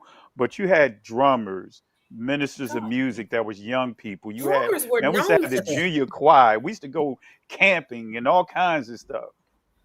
You know, you had guys and girls, and many of the girls that was getting pregnant was from many of the guys from within the church. Well, what happened is the guy ended up leaving and going to another church. Correct. Oh, you experienced all of Pennsylvania's churches to know this. It was different because the girls that got pregnant by the local drug dealer, the local thug on the corner, or the athlete, or athlete adjacent, all day, every day. Well, we're not denying that could have happened, but when you say things like the majority, we have to push back, because majority is not. It's not true. And the crazy thing is, Go ahead, Sissy. Choir scene, the musicians are notorious. I'm trying to tell you. Gosh, going through the choir scene. But you guys are saying the same thing. You're telling me that majority of the church girls that got pregnant by someone inside the church. You're telling me that. Most Yes. cases. You're telling me that, and I'm saying Most that I'm cases. saying the opposite. In most cases, at least where I grew up in the church at Sunday In school, Philly, I grew up in church. Yes, they were getting They pregnant by were. the Jews who don't go to church. They Well, the I worst. can say for the ministry I grew up in and the fellowship I was associated with, I can tell you emphatically, Because most of them was I getting had pregnant from two within. girls. They got Not to pregnant by mention if two it's the Gentiles. pastor's son. Jesus. Yeah, we ain't got because I no mean, business. but even just then, like we used to have fellowship because growing up in the Baptist church, I'm not sure if you guys grew up in the Baptist church, but the Baptist church they also have a fellowship that they're associated with, and they also have state conferences and all those different things. They have programs that coincide with that. So Yeah. we used to have basketball leagues with the Yeah, we go to cheerleading. Bible We used to study, have, summer camp, and all that. Yeah, but everybody. And they but will what I'm have getting the at test is, on those programs. yeah, and what I'm getting at is it was a lot of stuff that was going on. You know Exactly. what I'm saying? And I'm I not. understand your point, but I'm just saying the girls in church, right? The girls in church, uh, most of them that got pregnant, the young girls, were pregnant from within. Now I understand you saying where you grew up at, you saw something totally different, and I'm not saying that The you girls in didn't, but I'm Sunday telling you where school. I grew up at and what I was subjected to, not just with the church that I was part of, and other church. I could tell you it's most of the girls that got pregnant was by a knucklehead from within the church. The guy Well, what the parents would end up doing is they would end up have their son go to another church well, while the The girl is rumor is end mean, up leaving the but church. even when they know, everybody knows. It's not like a big secret. Yeah. Everybody knows. And then on top of that, well, I'm just gonna say in Philly, ball players, quarter boys, and most and what's 30-year-old crazy is dudes, 30-year-old dudes that be coming around to high school. These are the dudes that were getting the church go pregnant. Well, no, there was and, not. and you know what? That's a little different. I don't know about your area, but in my area, most of the girls that they were getting pregnant, especially those that's out there in the streets, right? They're very convenient. They go with what's convenient. You know what I mean? And you know how it goes when you know spaces. They're not looking. I mean, it's a lot, and I don't want to just It's make assumptions and easy. speculate. Let me tell you why I think he's off. When you're a church girl, and this is somebody who's a church girl and grew up in the church, your parents watch you like a hawk. They watch you like a hawk. My mama watched everything that I did, where I went, and all my other friends that were church girls. Yeah. Very overbearing and protective. But guess what? They took their guard down when we went to church. They took their guard down when we went to these choir concerts because they felt like, oh, they're going to church. And guess what? When you take that guard down, is when they cut up. Every single church choir trip is going to be a conversation after the fact because the youth department then done something they ain't have no business doing. How many times? I had friends where it was another Baptist church in the city. And we got wind because guess what happened? When one youth department would get in trouble, the other youth departments would hear about it. One youth department got set down where they couldn't sing for a whole year because they had cut up so bad on their church trip. And when I say cut up, y'all mean what y'all know what I mean. It turns to freak fest when they go on them church trips and on the bus and all types of stuff. Because that's where you can act out because you can't act out with the dope boy because guess what? Your mama watching you like a hawk. You can't act out with the athlete because most church girls, parents, if they are athletic, their parents are there. Or if you understand Kojic, you couldn't get into dance programs because Kojic deemed it as being unholy. You got to understand Baptist. You got to understand the demographics, households before you say stuff because most church girls the same do girl things within the church. The same girl I saw at Sunday school that went to the same high school I did was dating a dude that didn't go to our church, and she got pregnant. And it was What's the parents? Is that one? I'm not saying that it doesn't happen. but what I'm saying to you is that and the church I went to, and the two churches I went to, because sometimes I go with my grandmother in West Philly, two churches that I went to, that was common. That was Did you ever common. go on those youth trips? Hot sauce. Say again? Did you ever go on those youth trips? Yes, in the summertime, yeah. What happened on those youth trips? Listen. Hold I'm on. not saying. I am not What saying that there happened on wasn't. those youth trips, hot sauce? I am not saying. He said he gonna plead the fifth. No. What happened? They were having sex. They were some Okay. of them. Some of them were having sex. That's Some my of them were point right having there. sex in the woods, in the trees. Because it was accessible, right? But it was also Easy. accessible in high school too. No, it wasn't. In some cases. People in my high school were having sex in the classroom. I mean, yeah, you was having sex. Nobody is saying You that. had the doesn't- classroom. Yeah, Oh, yeah. in the There's a couple classroom? kids that got there was a Oh, couple kids that man. got expelled at my school for having sex in the classroom. All right then, y'all. All right. Well, Man, did you go to I think you just Eastside High? controversy. No, Like I went to a pretty bad high school. I went to a pretty bad, like really bad high school.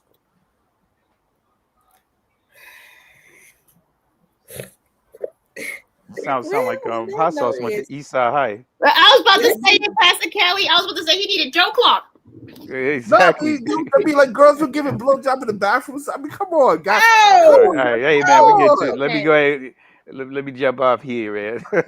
So All right, y'all then, acting so like we y'all get never ready heard. to- yeah, we still gotta be respectful, yeah. But I Okay, understand. all right, I apologize. Yeah. I apologize. I actually gotta get up in the morning anyway because I gotta go to our church is having an event at 12 o'clock on the afternoon tomorrow. So I gotta go to bed and get up in the morning. So my assembly rather. So that's all right, hot sauce. You gonna come up here every single time. I'm gonna bring my little love up here to give you that, It's work. fine. You're not She's gonna gonna let be you get wrong away all with day. it. That's all. It's all Yeah, good. I think Nice he meeting just wants to go in the opposite direction just because. I'm not. I just don't understand what. Well, anyway, I would just say my experience is very different than you guys. That's all. Well, yeah, and no one's negating your experience, but when you say things like the majority or things like that, that's where you get the pushback. Okay, well, majority in Pennsylvania. There you go. See, that's even questionable. Right. And how would you know? You just said you grew up in the truth. So why were you at Christian churches? So I wasn't at Christian churches, but however, I have a background where people told me all their business all the time. And you know how many stories I can tell you from their mouths on how when they went on You weren't a part of the community. when those trips, that's where they lost their virginity. They was having sex. Do you know how many people I can tell you touched by different people in their church, and it was hush hush? You know how many stories I can tell? No, touchy, yeah, touchy. I agree with that. I agree with that. I love. One second. This is the best energy I have seen with somebody giving hot sauce pushback. Is my little love. From now on, I'm gonna text you every time I go live. No, she's still, but Because she's not hot here sauce, talking if about you say certain things, you But gotta she's not stand even part of on it, the and it has to community, make sense though. And I'm not negating any of your experiences. That's not what I negate. But sometimes when you say certain things, it's just like, wait, what?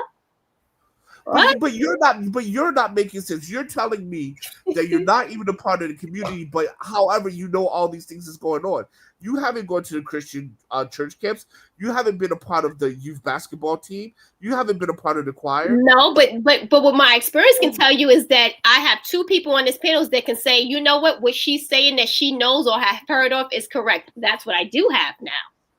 Well, I mean, because they're just going to well, I'm not going to talk about Sister E just going to disagree with me because she just wants to disagree with me. I told you. You are funny. Somebody said they second that. People who have told me from their AME churches, their Baptist churches, their Pentecostal churches, that they lost their virginities in the church. You're conflating. You're conflating because you're just telling me that this stuff happens, which I have agreed to. When Kelly said it, Sister E said it. No, we said a majority. We're saying that it's the majority of these women that was getting pregnant and having to go before the church and get scrutinized, and the man does not. What they're saying is that is the majority, and I'm saying, well, at least in Pennsylvania, my experience is the opposite. the majority of the girls that was getting pregnant were not with guys that were in the church. They just wasn't. Now, that doesn't mean that were people having sex there with people inside the church? Yes. But I'm just going to say majority of the Sunday school girls that I went to Sunday school with were messing with dudes outside this Sunday school. Or youth choir or youth basketball, whatever. This is why everybody's saying this. Look at this. My little love. Thank you, guys. It's Hot sauce. We gonna make this we finna make this a whole show. All of us, including Eric on here. Every week, I'm gonna have my little love, you, Eric, and myself, and we just gonna throw a topic up and we're gonna see how this lands. No, I want Cynthia Yah on here because she was making a very good point that you wouldn't even highlight, which was cold-blooded. What did she say? She cold-blooded. She made a very good point. About the divorcing and where the child should go and stuff like that. You think the child should go with the person with the highest pay because you don't want to get child support? Admit it. No. It's not. It's not. Eric laughing because he know I'm telling the truth. That's your point. Well, I'm not on child support, but I mean, I'm just saying you don't want nobody to give out child support. We know why you saying they need to go with them. Well, because obviously you should go with the more financial stable person because it's better for the child. Okay, we all have to get up with sister even in this because hot sauce. Just you know what hot sauce. We're gonna go another round about this. Okay, we already went a second round about the damn writing in the sand. It is bedtime now. And I'm right about that. I'm sorry. I'm right about you better go to bed. Right. I'm right about that. Sweet dream. I found the crew now. I done found a new crew. Everybody email me on this panel. We're gonna pick a subject and we finna go from there because hot sauce, you've met your match. And I'll do this in love, hot sauce. I want you to know that. I don't. First of all, I don't think I met my match because she's just making what you call it. What is it? What I'm asking you to prove things that you say out your mouth. I have. She just refused to accept that. No. When you say, you write something in the stand, I can prove it. Show me exactly what I said. And I did. You know, everybody in Philly, all the churches Philly, all the women, the girls that was having babies, that was by dope boys. Come on now. I said majority, not all. I said majority. Yeah, majority. You said majority was by dope boys. Like, come on now. I said dope boys, ballers, and dope boys, ballers, and then 30-something-year-olds. Right. Eric, come help him. And I do believe that it did happen. You are absolutely right. But when you say things like majority and Philly and 50, like you don't went through all the Philadelphia churches and you took the statistics. Boy, I went more churches than you though. You ain't good for you. Good for you because I'm not tainted by your Christianity at all. Right. So I don't understand. I don't even understand how you can even come and even question me because you haven't even gone to the Christian church. Absolutely, I can question you. That's insane. When I say something that makes sense, and then somebody else can back me up and say, you know what she said was correct, and then that's exactly how I can question you. Say something else. I'm gonna talk about it again. She's from, right, Eric? Say again. What borough is she from? I already know you know what borough is she from.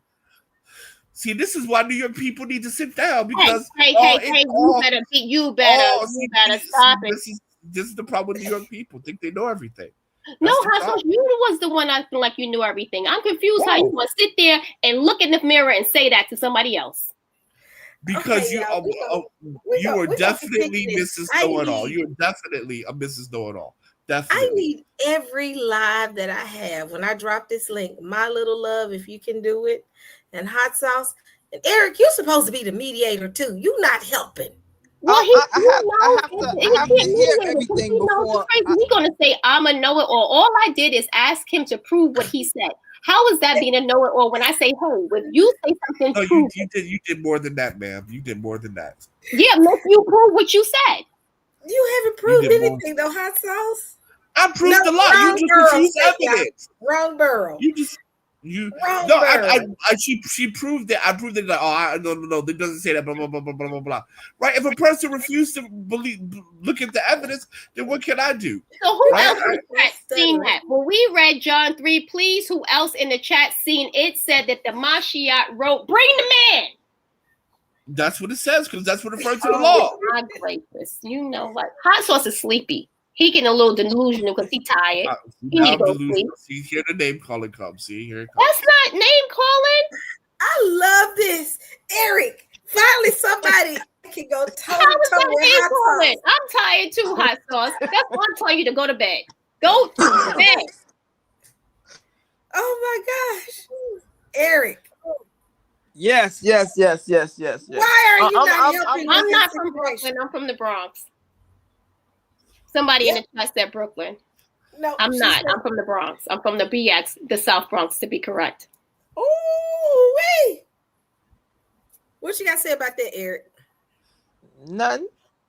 Aren't you from New York, Eric? Aren't you from New York?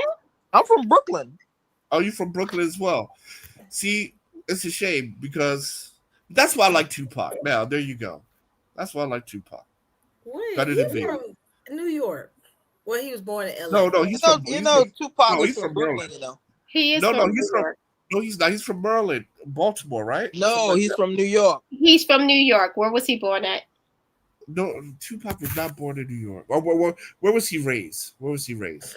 He was raised in Baltimore, right? No. Oh my gosh. He was born in East Harlem, to be exact. I said, where was he raised? He went to LA. No, he was in. Wasn't he? Yes, he did spend some time there. Yes, you're right, Hot Sauce. He did spend some time there. He did go to school there. Yes. Yeah, he was raised in Baltimore, I believe, or high school at least. I mean, high school, but I mean, to say raised. Oh, well, by the time you in high school, your foundation is already there. Right. It is. Absolutely. My daughter was raised in another town and came to another city. So then how long was he in New York for then? You know, I don't even know. And I don't know. At this point, I don't. Anybody else care? Eric. Anyway, I don't. Anyway, Listen, I don't want you to get off of here and get mad. I will. You listen. He would have left. I think with your love, I have no. It's okay. I am definitely going to push back on foolishness. Absolutely. Well, there was no foolishness until you start interjecting about how you know about the church but wasn't a part of the church. I think that was foolishness, if I'm being honest. You was ignoring me and Pastor Kelly. Wait, she didn't even. Wait a minute. I agree with this is why we get into these debates, because when you say crap like that, so are you saying, let's say for instance, right? See, I got to bring up another scenario now. So are you saying that if a person read books, right? Read books, that they cannot speak on anything that they read because they didn't experience it? No, what I'm saying to you is that you cannot sit here and say you knew what goes on in the church. I can say that. I can say that based on my experiences. People told me their stories about this is what New Yorkers do. How can I not say that? How can I not think about that? New York, see, this is the thing. New Yorkers will cut you off. I sure will. You and then talk about how they're straight shooters and polite. Cutting people off is not polite. Quick question. No, I said straight shooter. I said I'm a straight shooter. So if you're saying something that doesn't make sense, I'm gonna straight cut you off and let you know. But at least we should give each other common courtesy to let each other finish. Yeah. Okay, sure. Go ahead. Eric, where are you? Go ahead. I'm here. Go ahead.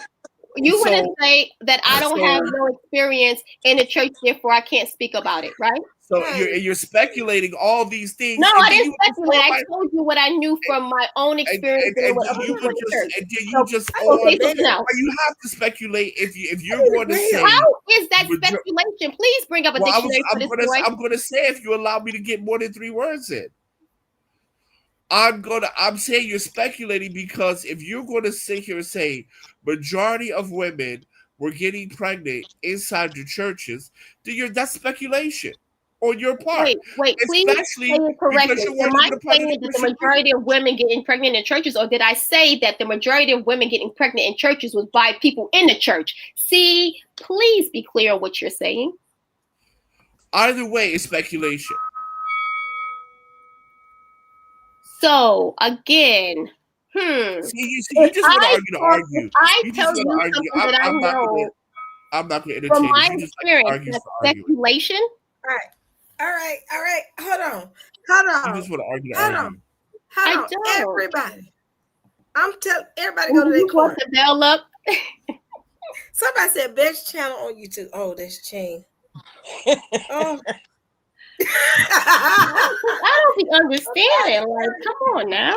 And then I gotta correct you on how you can correct me. Come on, stop it. You just like to argue. That's all. Hey, I do like to debate. You are absolutely right. I do. I was on a debate team. hey, Eric. It's time Yes, for me to get that old thing that went back. Oh yeah. I'm gonna go search for that. Well, y'all, as y'all can see, this is a great new show idea. I'm gonna make sure and have my I'm not here to argue all the time. I You come are here here to always to argue. Hot sauce. But Everything you say is an you argument. gotta give Hot Sauce credit because it didn't get hostile. Usually it gets hostile. Oh, because she's a woman. That's why I'm not going to get. Oh, I'm not going to get. where's my little love it? See, I'm right here. I mean, I don't see why I would be getting hostile, but understand I can hold my own if you want to get. I'm not into that. I don't. But I don't understand why it would get Period. hostile. No, we said normally it gets hostile. Right. Yeah, But because you said that's men. I was a That's woman. men talking. She's a woman, so at the end of the day, why would I get hostile with a woman? That doesn't make it's gonna be sense, the new late night show. That's a good attitude. The new right? late That night doesn't make show. sense. Once a week. That's about the best thing you said all night, Hot Sauce. I said a lot of see, you just like to argue. I'm just playing with Just you. like to argue. There I'm it just is. playing. Right Now there. I'm just teasing you just because I can, because you Hot Sauce. That's why. Oh my gosh. This is the first person that has had going toe to toe with hard sauce, but to the extent that he does not be like, I'm gone. So this is the Yeah, new Hot line. Sauce was man. He'd have been gone already. Oh, No, it's because Santonio. it's going to get to the point of being disrespectful, right? It will Yeah, get to the point of being Santonio would have been disrespectful, up here. It would have been ugly. right? He would have. This is not disrespectful. Like they get disrespectful, and I'm not trying to get disrespectful with people. Yeah, and this is all in fun. This is not pointing at each other. like that guy you always We'll have love this each other. reading This is all the just thing, fun. whoever that guy is that like yelling at people all the time. Talking about Santonio? No, there's another dude who. Oh, you talking about Yerma? Yeah. I'm not Yeah. using all That of them. dude. I'm not That dude using needs all anger of them. management. That dude needs anger management. You say he need anger management? He does. That's so funny though, but he does. Yeah, if y'all like Yelling this, at everybody. For we're what? gonna pick another subject. So the subject was men being accountable as well as women when it comes to whoredom. That's the whole conversation right here. Hoarding? Whoredom. Oh, sorry. Okay, I got you. Yeah. What's the next subject next week, y'all? Give me some ideas. Because this right here, I'm talking about, I ain't had this much fun in a live in a long time. And to think I was going to come up here. What is today? Tuesday? Okay, so let me put this disclaimer for anybody that's on the panel. Understand that the chat is going to be after the fact is the worst part. What I might do is not post some of the things that may come because, you know, some people gonna send stuff, sis, for me and you, like, look at those loudmouth women. Then some Yeah. gonna come in hot sauce like, what is wrong with him? He's a little special. And then some people may say, what happened to Eric? So, you know. Well, I get it. I mean, your chat attacks me like clockwork, so I'm used to it. It's okay. I'm crazy. I don't know what I'm talking about. I'm arrogant. Blah blah blah blah. No, we just want you to stay engaged. It's when you run, we be like, oh, there you go. No, because at the point, because I have a short temper, and I'll get to that point where I start cussing people out, and I don't want to do that here. Oh, please don't do that. Right? I go to other channels. You don't channels. even know how to cuss. Stop it. You do not know. You do not know me. You do not know me. I will say some If stuff. starts cussing, I think I'm gonna start laughing. I will say some things that will shake your foundation. So so instead of getting that, I'm just like, you know what, it's time for me to go. Hot sauce and shaking foundation. Who said shake your foundation? No, because I really have a really short temper, so I'll just go before I start crashing out. That makes sense. My gosh, I want to see what your crash out looks like. Hot sauce. No, you don't. No, you don't. I just want to see it for 1 minute. I will cuss you out quick. So I'm just like, let me just go. Especially I'm talking about the Bible. I'm not gonna crash out talking about the Bible. That's crazy. This is the same man that says that when he go into the wilderness, all of us He ain't talking to nobody. Yeah, I'm not because number one, I'm trying to save myself. I know myself. I don't want to be crashing out on people. So I'm gonna be on the side, be like, let me just because like, man, look, I'm just trying to make it through like everybody else. So let me just keep my mouth shut. And while y'all, because the thing about it is, y'all look, everybody's coming to the wilderness. Not everybody. Yes, they are, because he says, I will purge the rebels among you. So the niggas drinking 40s, girls who are twerking, face tattoos, they're all gonna be there. Well, we already know they're the first ones out. They're gonna be the first ones out. And then you got the Christians. It's the ones that's quietly twerking in their heads. Is the one we're gonna be like, okay. You got the Christians. Okay, I think that should be the next topic. Because you said everybody just coming to the wilderness? Yeah. It's everybody. Yes, because it's everybody. I'm going to remember the covenant I made with your forefathers and bring you out of the wilderness. And in the wilderness, I will purge the rebels from among you. Yeah, see, it says, I will purge the rebels from among you. Right. Everybody's not going to make it to the wilderness. Thank you. Why not? Why not? Why would that change? You can because you can see one another subject being unalive, and then you have some people that's just stiff neck and they won't listen, and they're gonna be left here. Y'all gonna laugh. That's like in the Exodus with Egypt. Same thing. So wilderness is a good conversation. Because you have some of us who believe that the wilderness is here now. We're the wilderness of the people. Me personally, I believe everywhere but Zion is the wilderness. But that's just me. No, I don't believe that. What? Everywhere, I believe everywhere. Like, so you don't believe in the second Exodus? I believe we're in the wilderness. I mean, think about it. If you think about what we went through when we were in the wilderness in the first Exodus, walking around in circles, being disrespectful, being disobedient. We got that right now. Well, no, because we know. I'm agree with hot sauce. I hear you, brother, but I don't necessarily agree with that. I don't think that everywhere is, but Zion is the wilderness. And like hot sauce said, no, I didn't say Zion is the wilderness. I said I believe everywhere but Zion. But yeah. I'm sorry, that's what I meant. Wait. And I'm with hot sauce. Then do you believe in the second gathering, the second Exodus? Then right? And you believe? Absolutely. So I believe remember, there's some people that's on. If you read Isaiah 66, I believe it's verse 20. It talks about all the different ways that we're going to be gathered back to. Some people are going to fly. Some people are going to take ships. Some people are going to drive. There are people that's on. I believe it's on the continent, right? Okay.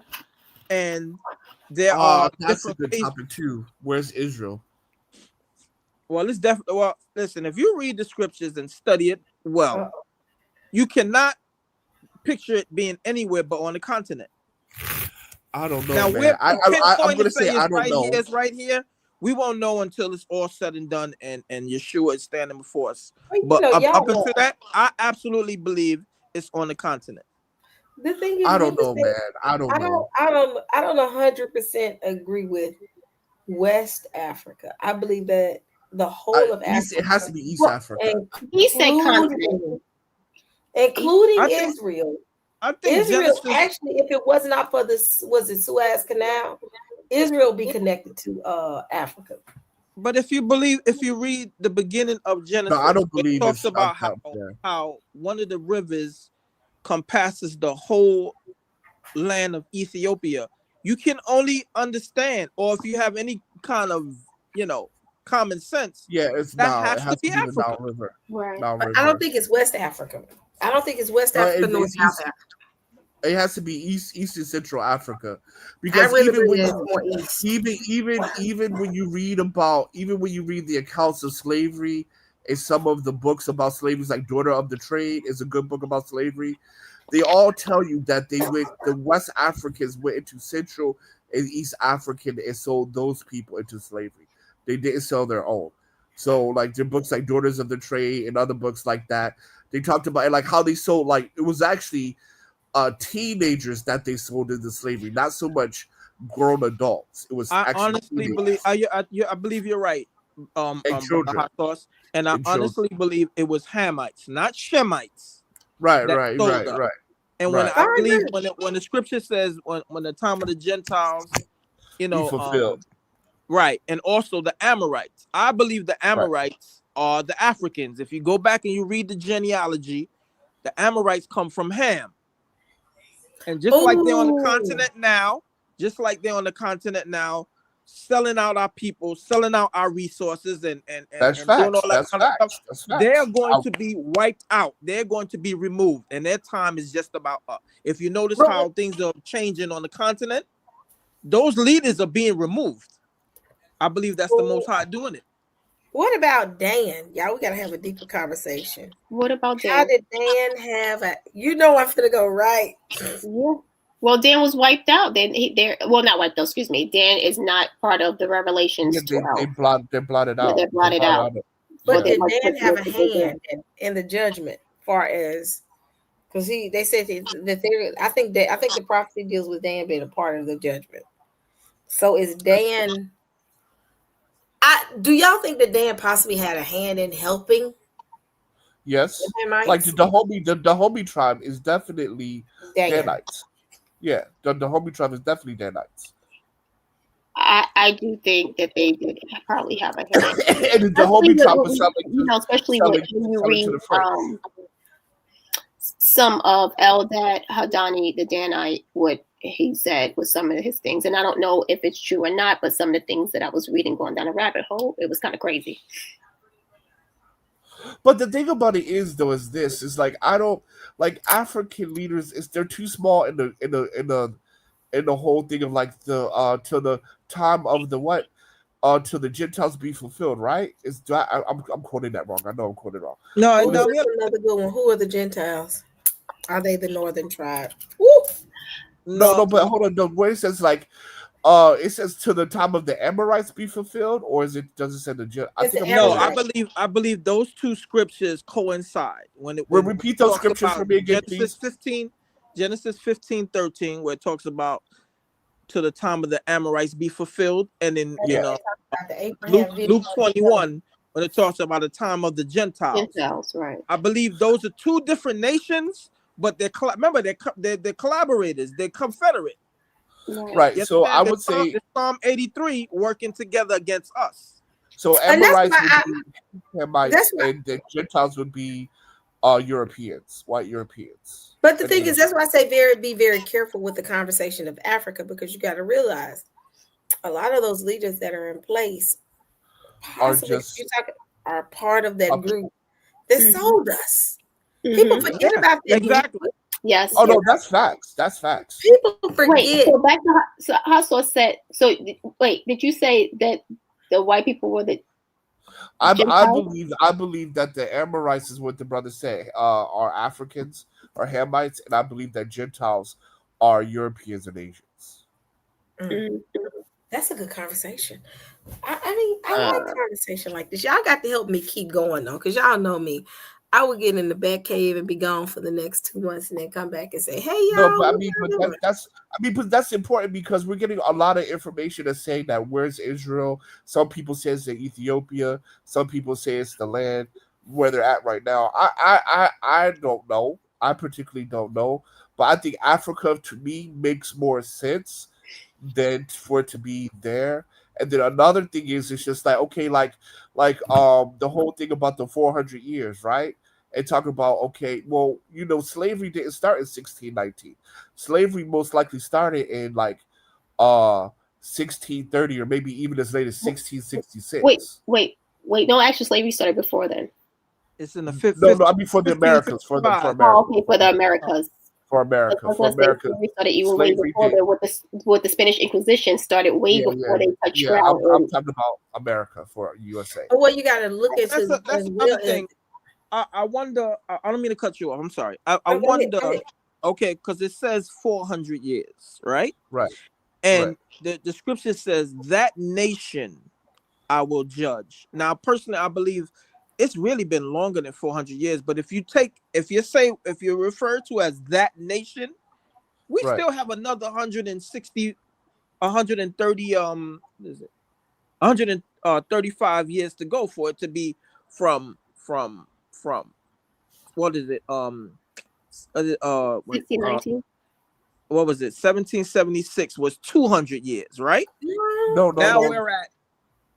I'm saying if you take it literally as a nation, they didn't become a nation. Well, nation to 1776. I see what you're saying. Actually, the beginning of the nation started. It actually did start in 1619 by the name of a man by the name of George Yardley.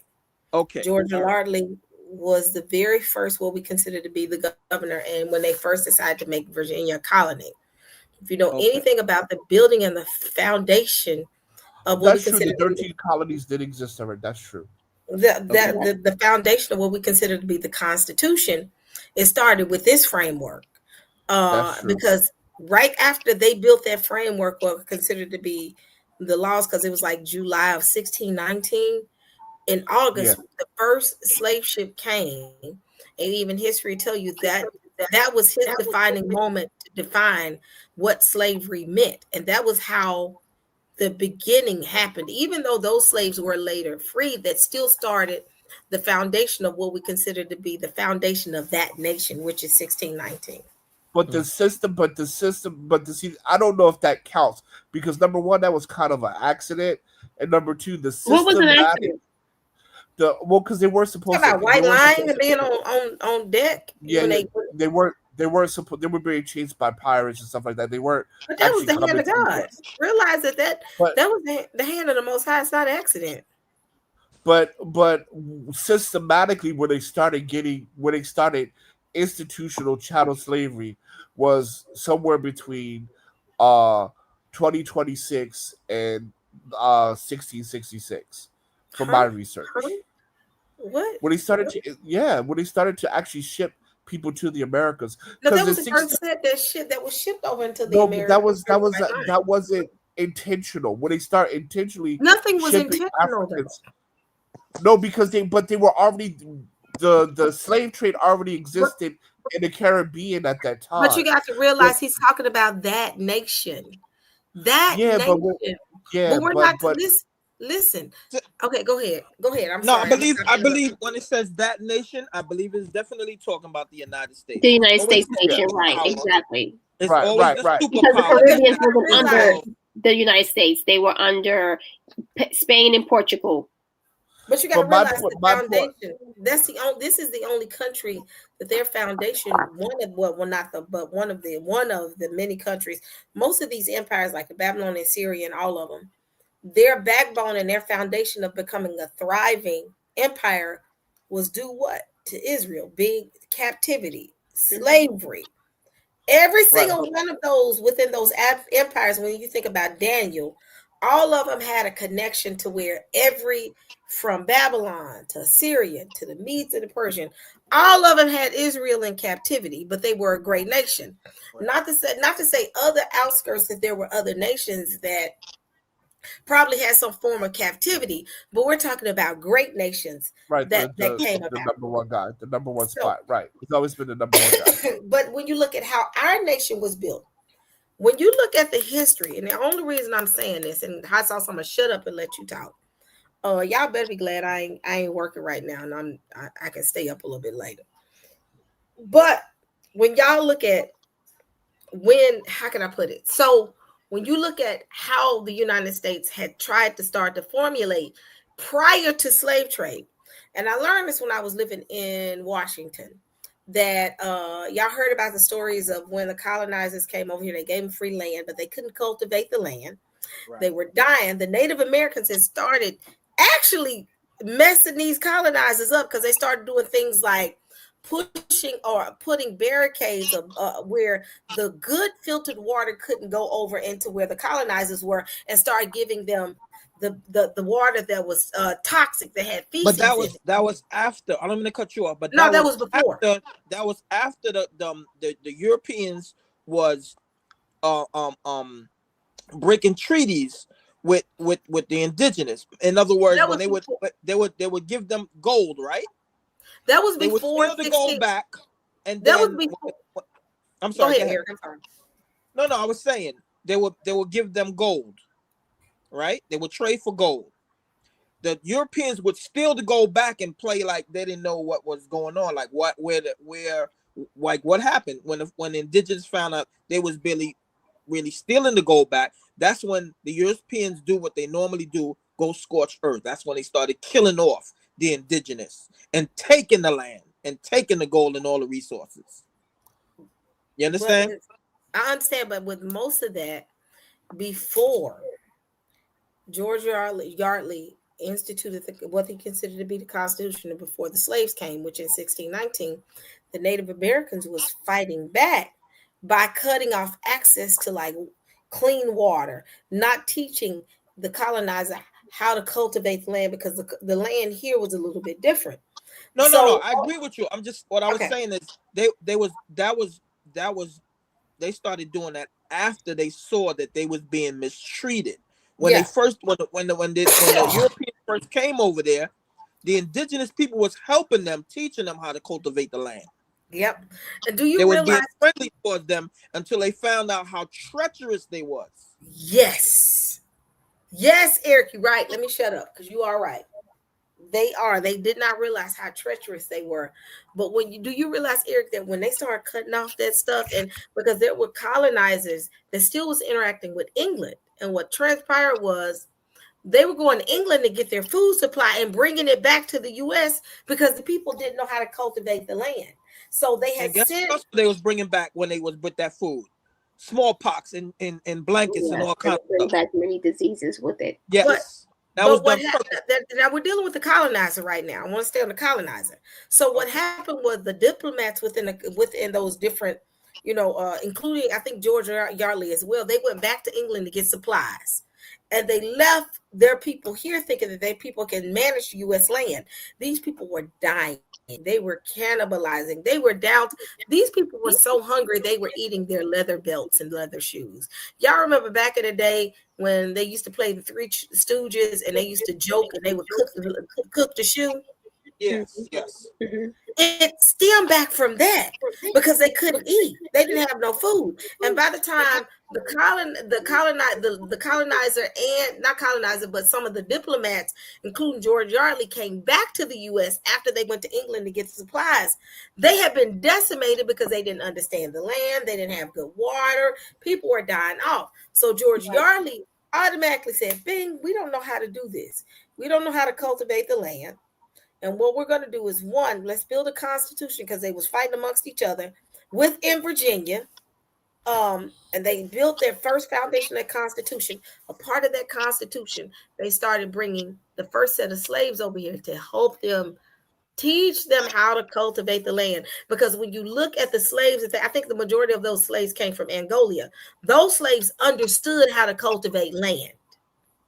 So to combat against what the Native Americans was doing, they went when they got that slave ship full of Angolians, they brought them here. When they brought them here, they meant to put them in a form of slavery, but they ended up letting them go. But that's when the concept came to say we need Africans over here to help us. That ship was Angolians. It was supposed to go to Portugal because of the storm. But the pirates took the ship. The English pirates took the ship and took it over here to the Americas. Right. But so this is my point, right? When actual chattel slavery was incorporated, was more likely in between the time frames of the late 1620s to the early 1660s. And then on top of that, we can see, right? Because if we were only supposed to be here for 400 years, obviously we're still here. So what you're it could have started is the framework for chattel slavery came about when the Africans arrived here in 1619, even though they were initially considered to be indentured servitude. The framework was there. Yeah, I'm not disagreeing with that, but I'm talking about when it was incorporated and applied. Because actually, Massachusetts was the first colony to legalize and recognize slavery, and that was in 24. That was in 16. What do you mean 24? It was in 1640. I even sent you evidence on this before. Let me show you the timeline right here. Since you want to argue with me, I have time. Y'all better be glad I don't have no job right now. Because if I was working right now, I would not be on this live. This is what I pulled up. Because I'm gonna be honest with everything that I'm saying. Y'all see what I'm doing? Let me let y'all not see, because there's some studying I'm doing for work. So wait, I want to be clear. I mean, I'm getting tired, and that's why I'm not engaging as much. But wait, so are you saying, Hot Sauce, that chattel slavery was not implemented until what time frame? Around the 1620s. So when they came here in for America. Say it again. For America. For America. So when they came in 1619, what were they? They were indentured servitude, and then on top of that, that was an accident. They were indentured servitude in 1619, even though a lot of them came from being persecuted in the Spanish Inquisitions and the Portugal. It was only like what 32 or 22 of them. It wasn't. But that was the framework. You said how many? Wait, started in the Caribbean first. It started in the Caribbean first. Yes. It started in the 1500s. But what I'm talking about is in America, where it was applied and instituted. The 1960 white line. Here's the timeline.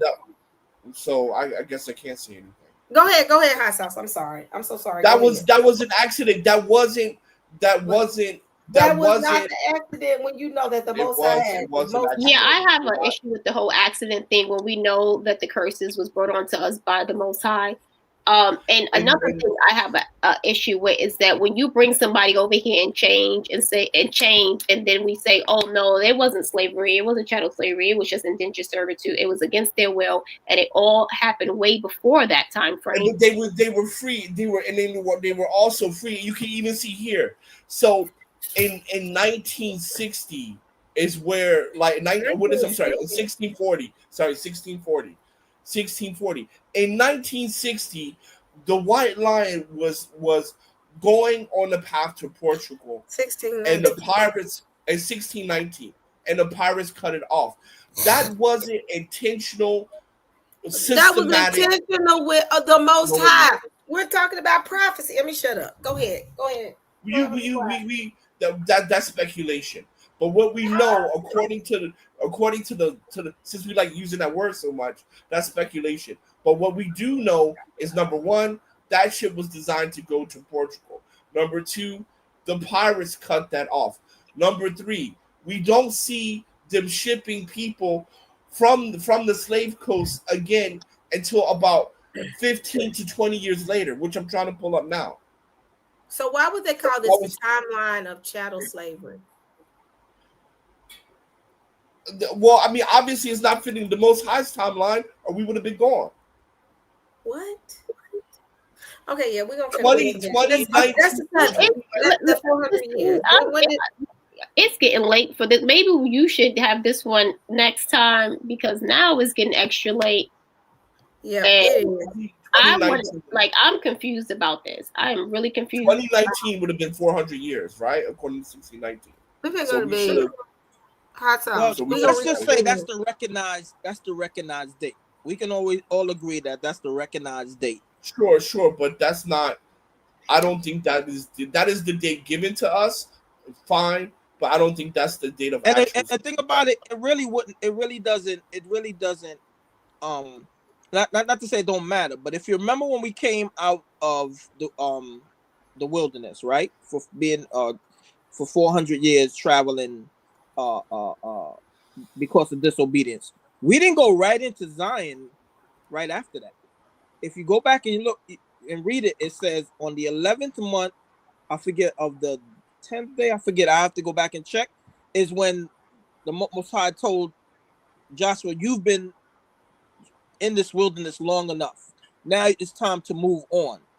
So it was 40 years plus 11 months, so on and so forth. Then we had to also navigate through other nations to get to the promised land or the area that the Most High promised to us. So it wasn't just for 40 years in the wilderness. It was 40 years plus until we got to our final destination. Yeah, but when captivity. I'm telling okay. you. I'm gonna give y'all 2 more minutes. Go ahead, come on. Well, I'm just gonna say this. We could save it for captivity, part 2. We could shut it down. We could save it for part 2. Well, I don't know. Let me just say this, and I'll be quiet. When we look at the Babylonian captivity, and when we look at the Persian captivity, stuff like that, the prophets knew when the time was up, because the Most High always said that you're going to be here for a certain amount of time. You're going to be there for a certain amount of time. The prophets always knew when it was time to leave.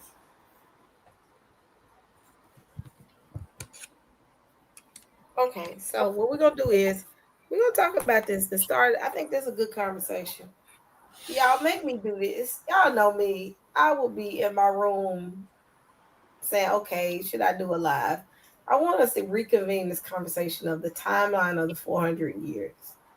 That's a good conversation. So yeah, I want to go back and check what I said, because I hate to give false information. So I'm gonna make sure I go back and read it. Make sure I give it the right. Everybody got a whole week. Let me see. What's today? Today is Monday. Well, let me just say that I want to make sure it's on the record here that I'm not agreeing with Hassos when he say it's speculation as far as the Most High giving his decree on how he was going to ship his people to a land unknown and say that it's speculation. I just want that to be on the record. No, I did not say that. I said that it's speculation that it started with the White Lion. Okay. Oh. All right then, thanks. All right, I'm getting ready to go to bed. We're gonna do this on next week, Hot Sauce. Thank you, sister. Thank y'all. Any last words before I close out? Good night, fellas. Blessings to the family, blessings to the chat, blessings to the panel. I love you guys. Shalom, Mishmaka. So shalom, everyone, shalom.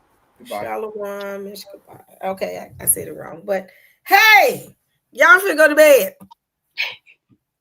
And I have enjoyed myself, and we will see y'all on next week.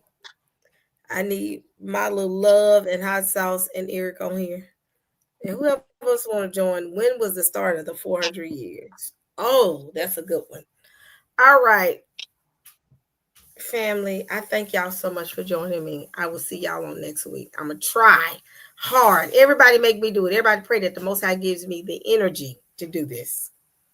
All right, y'all. Have a good one. Much love.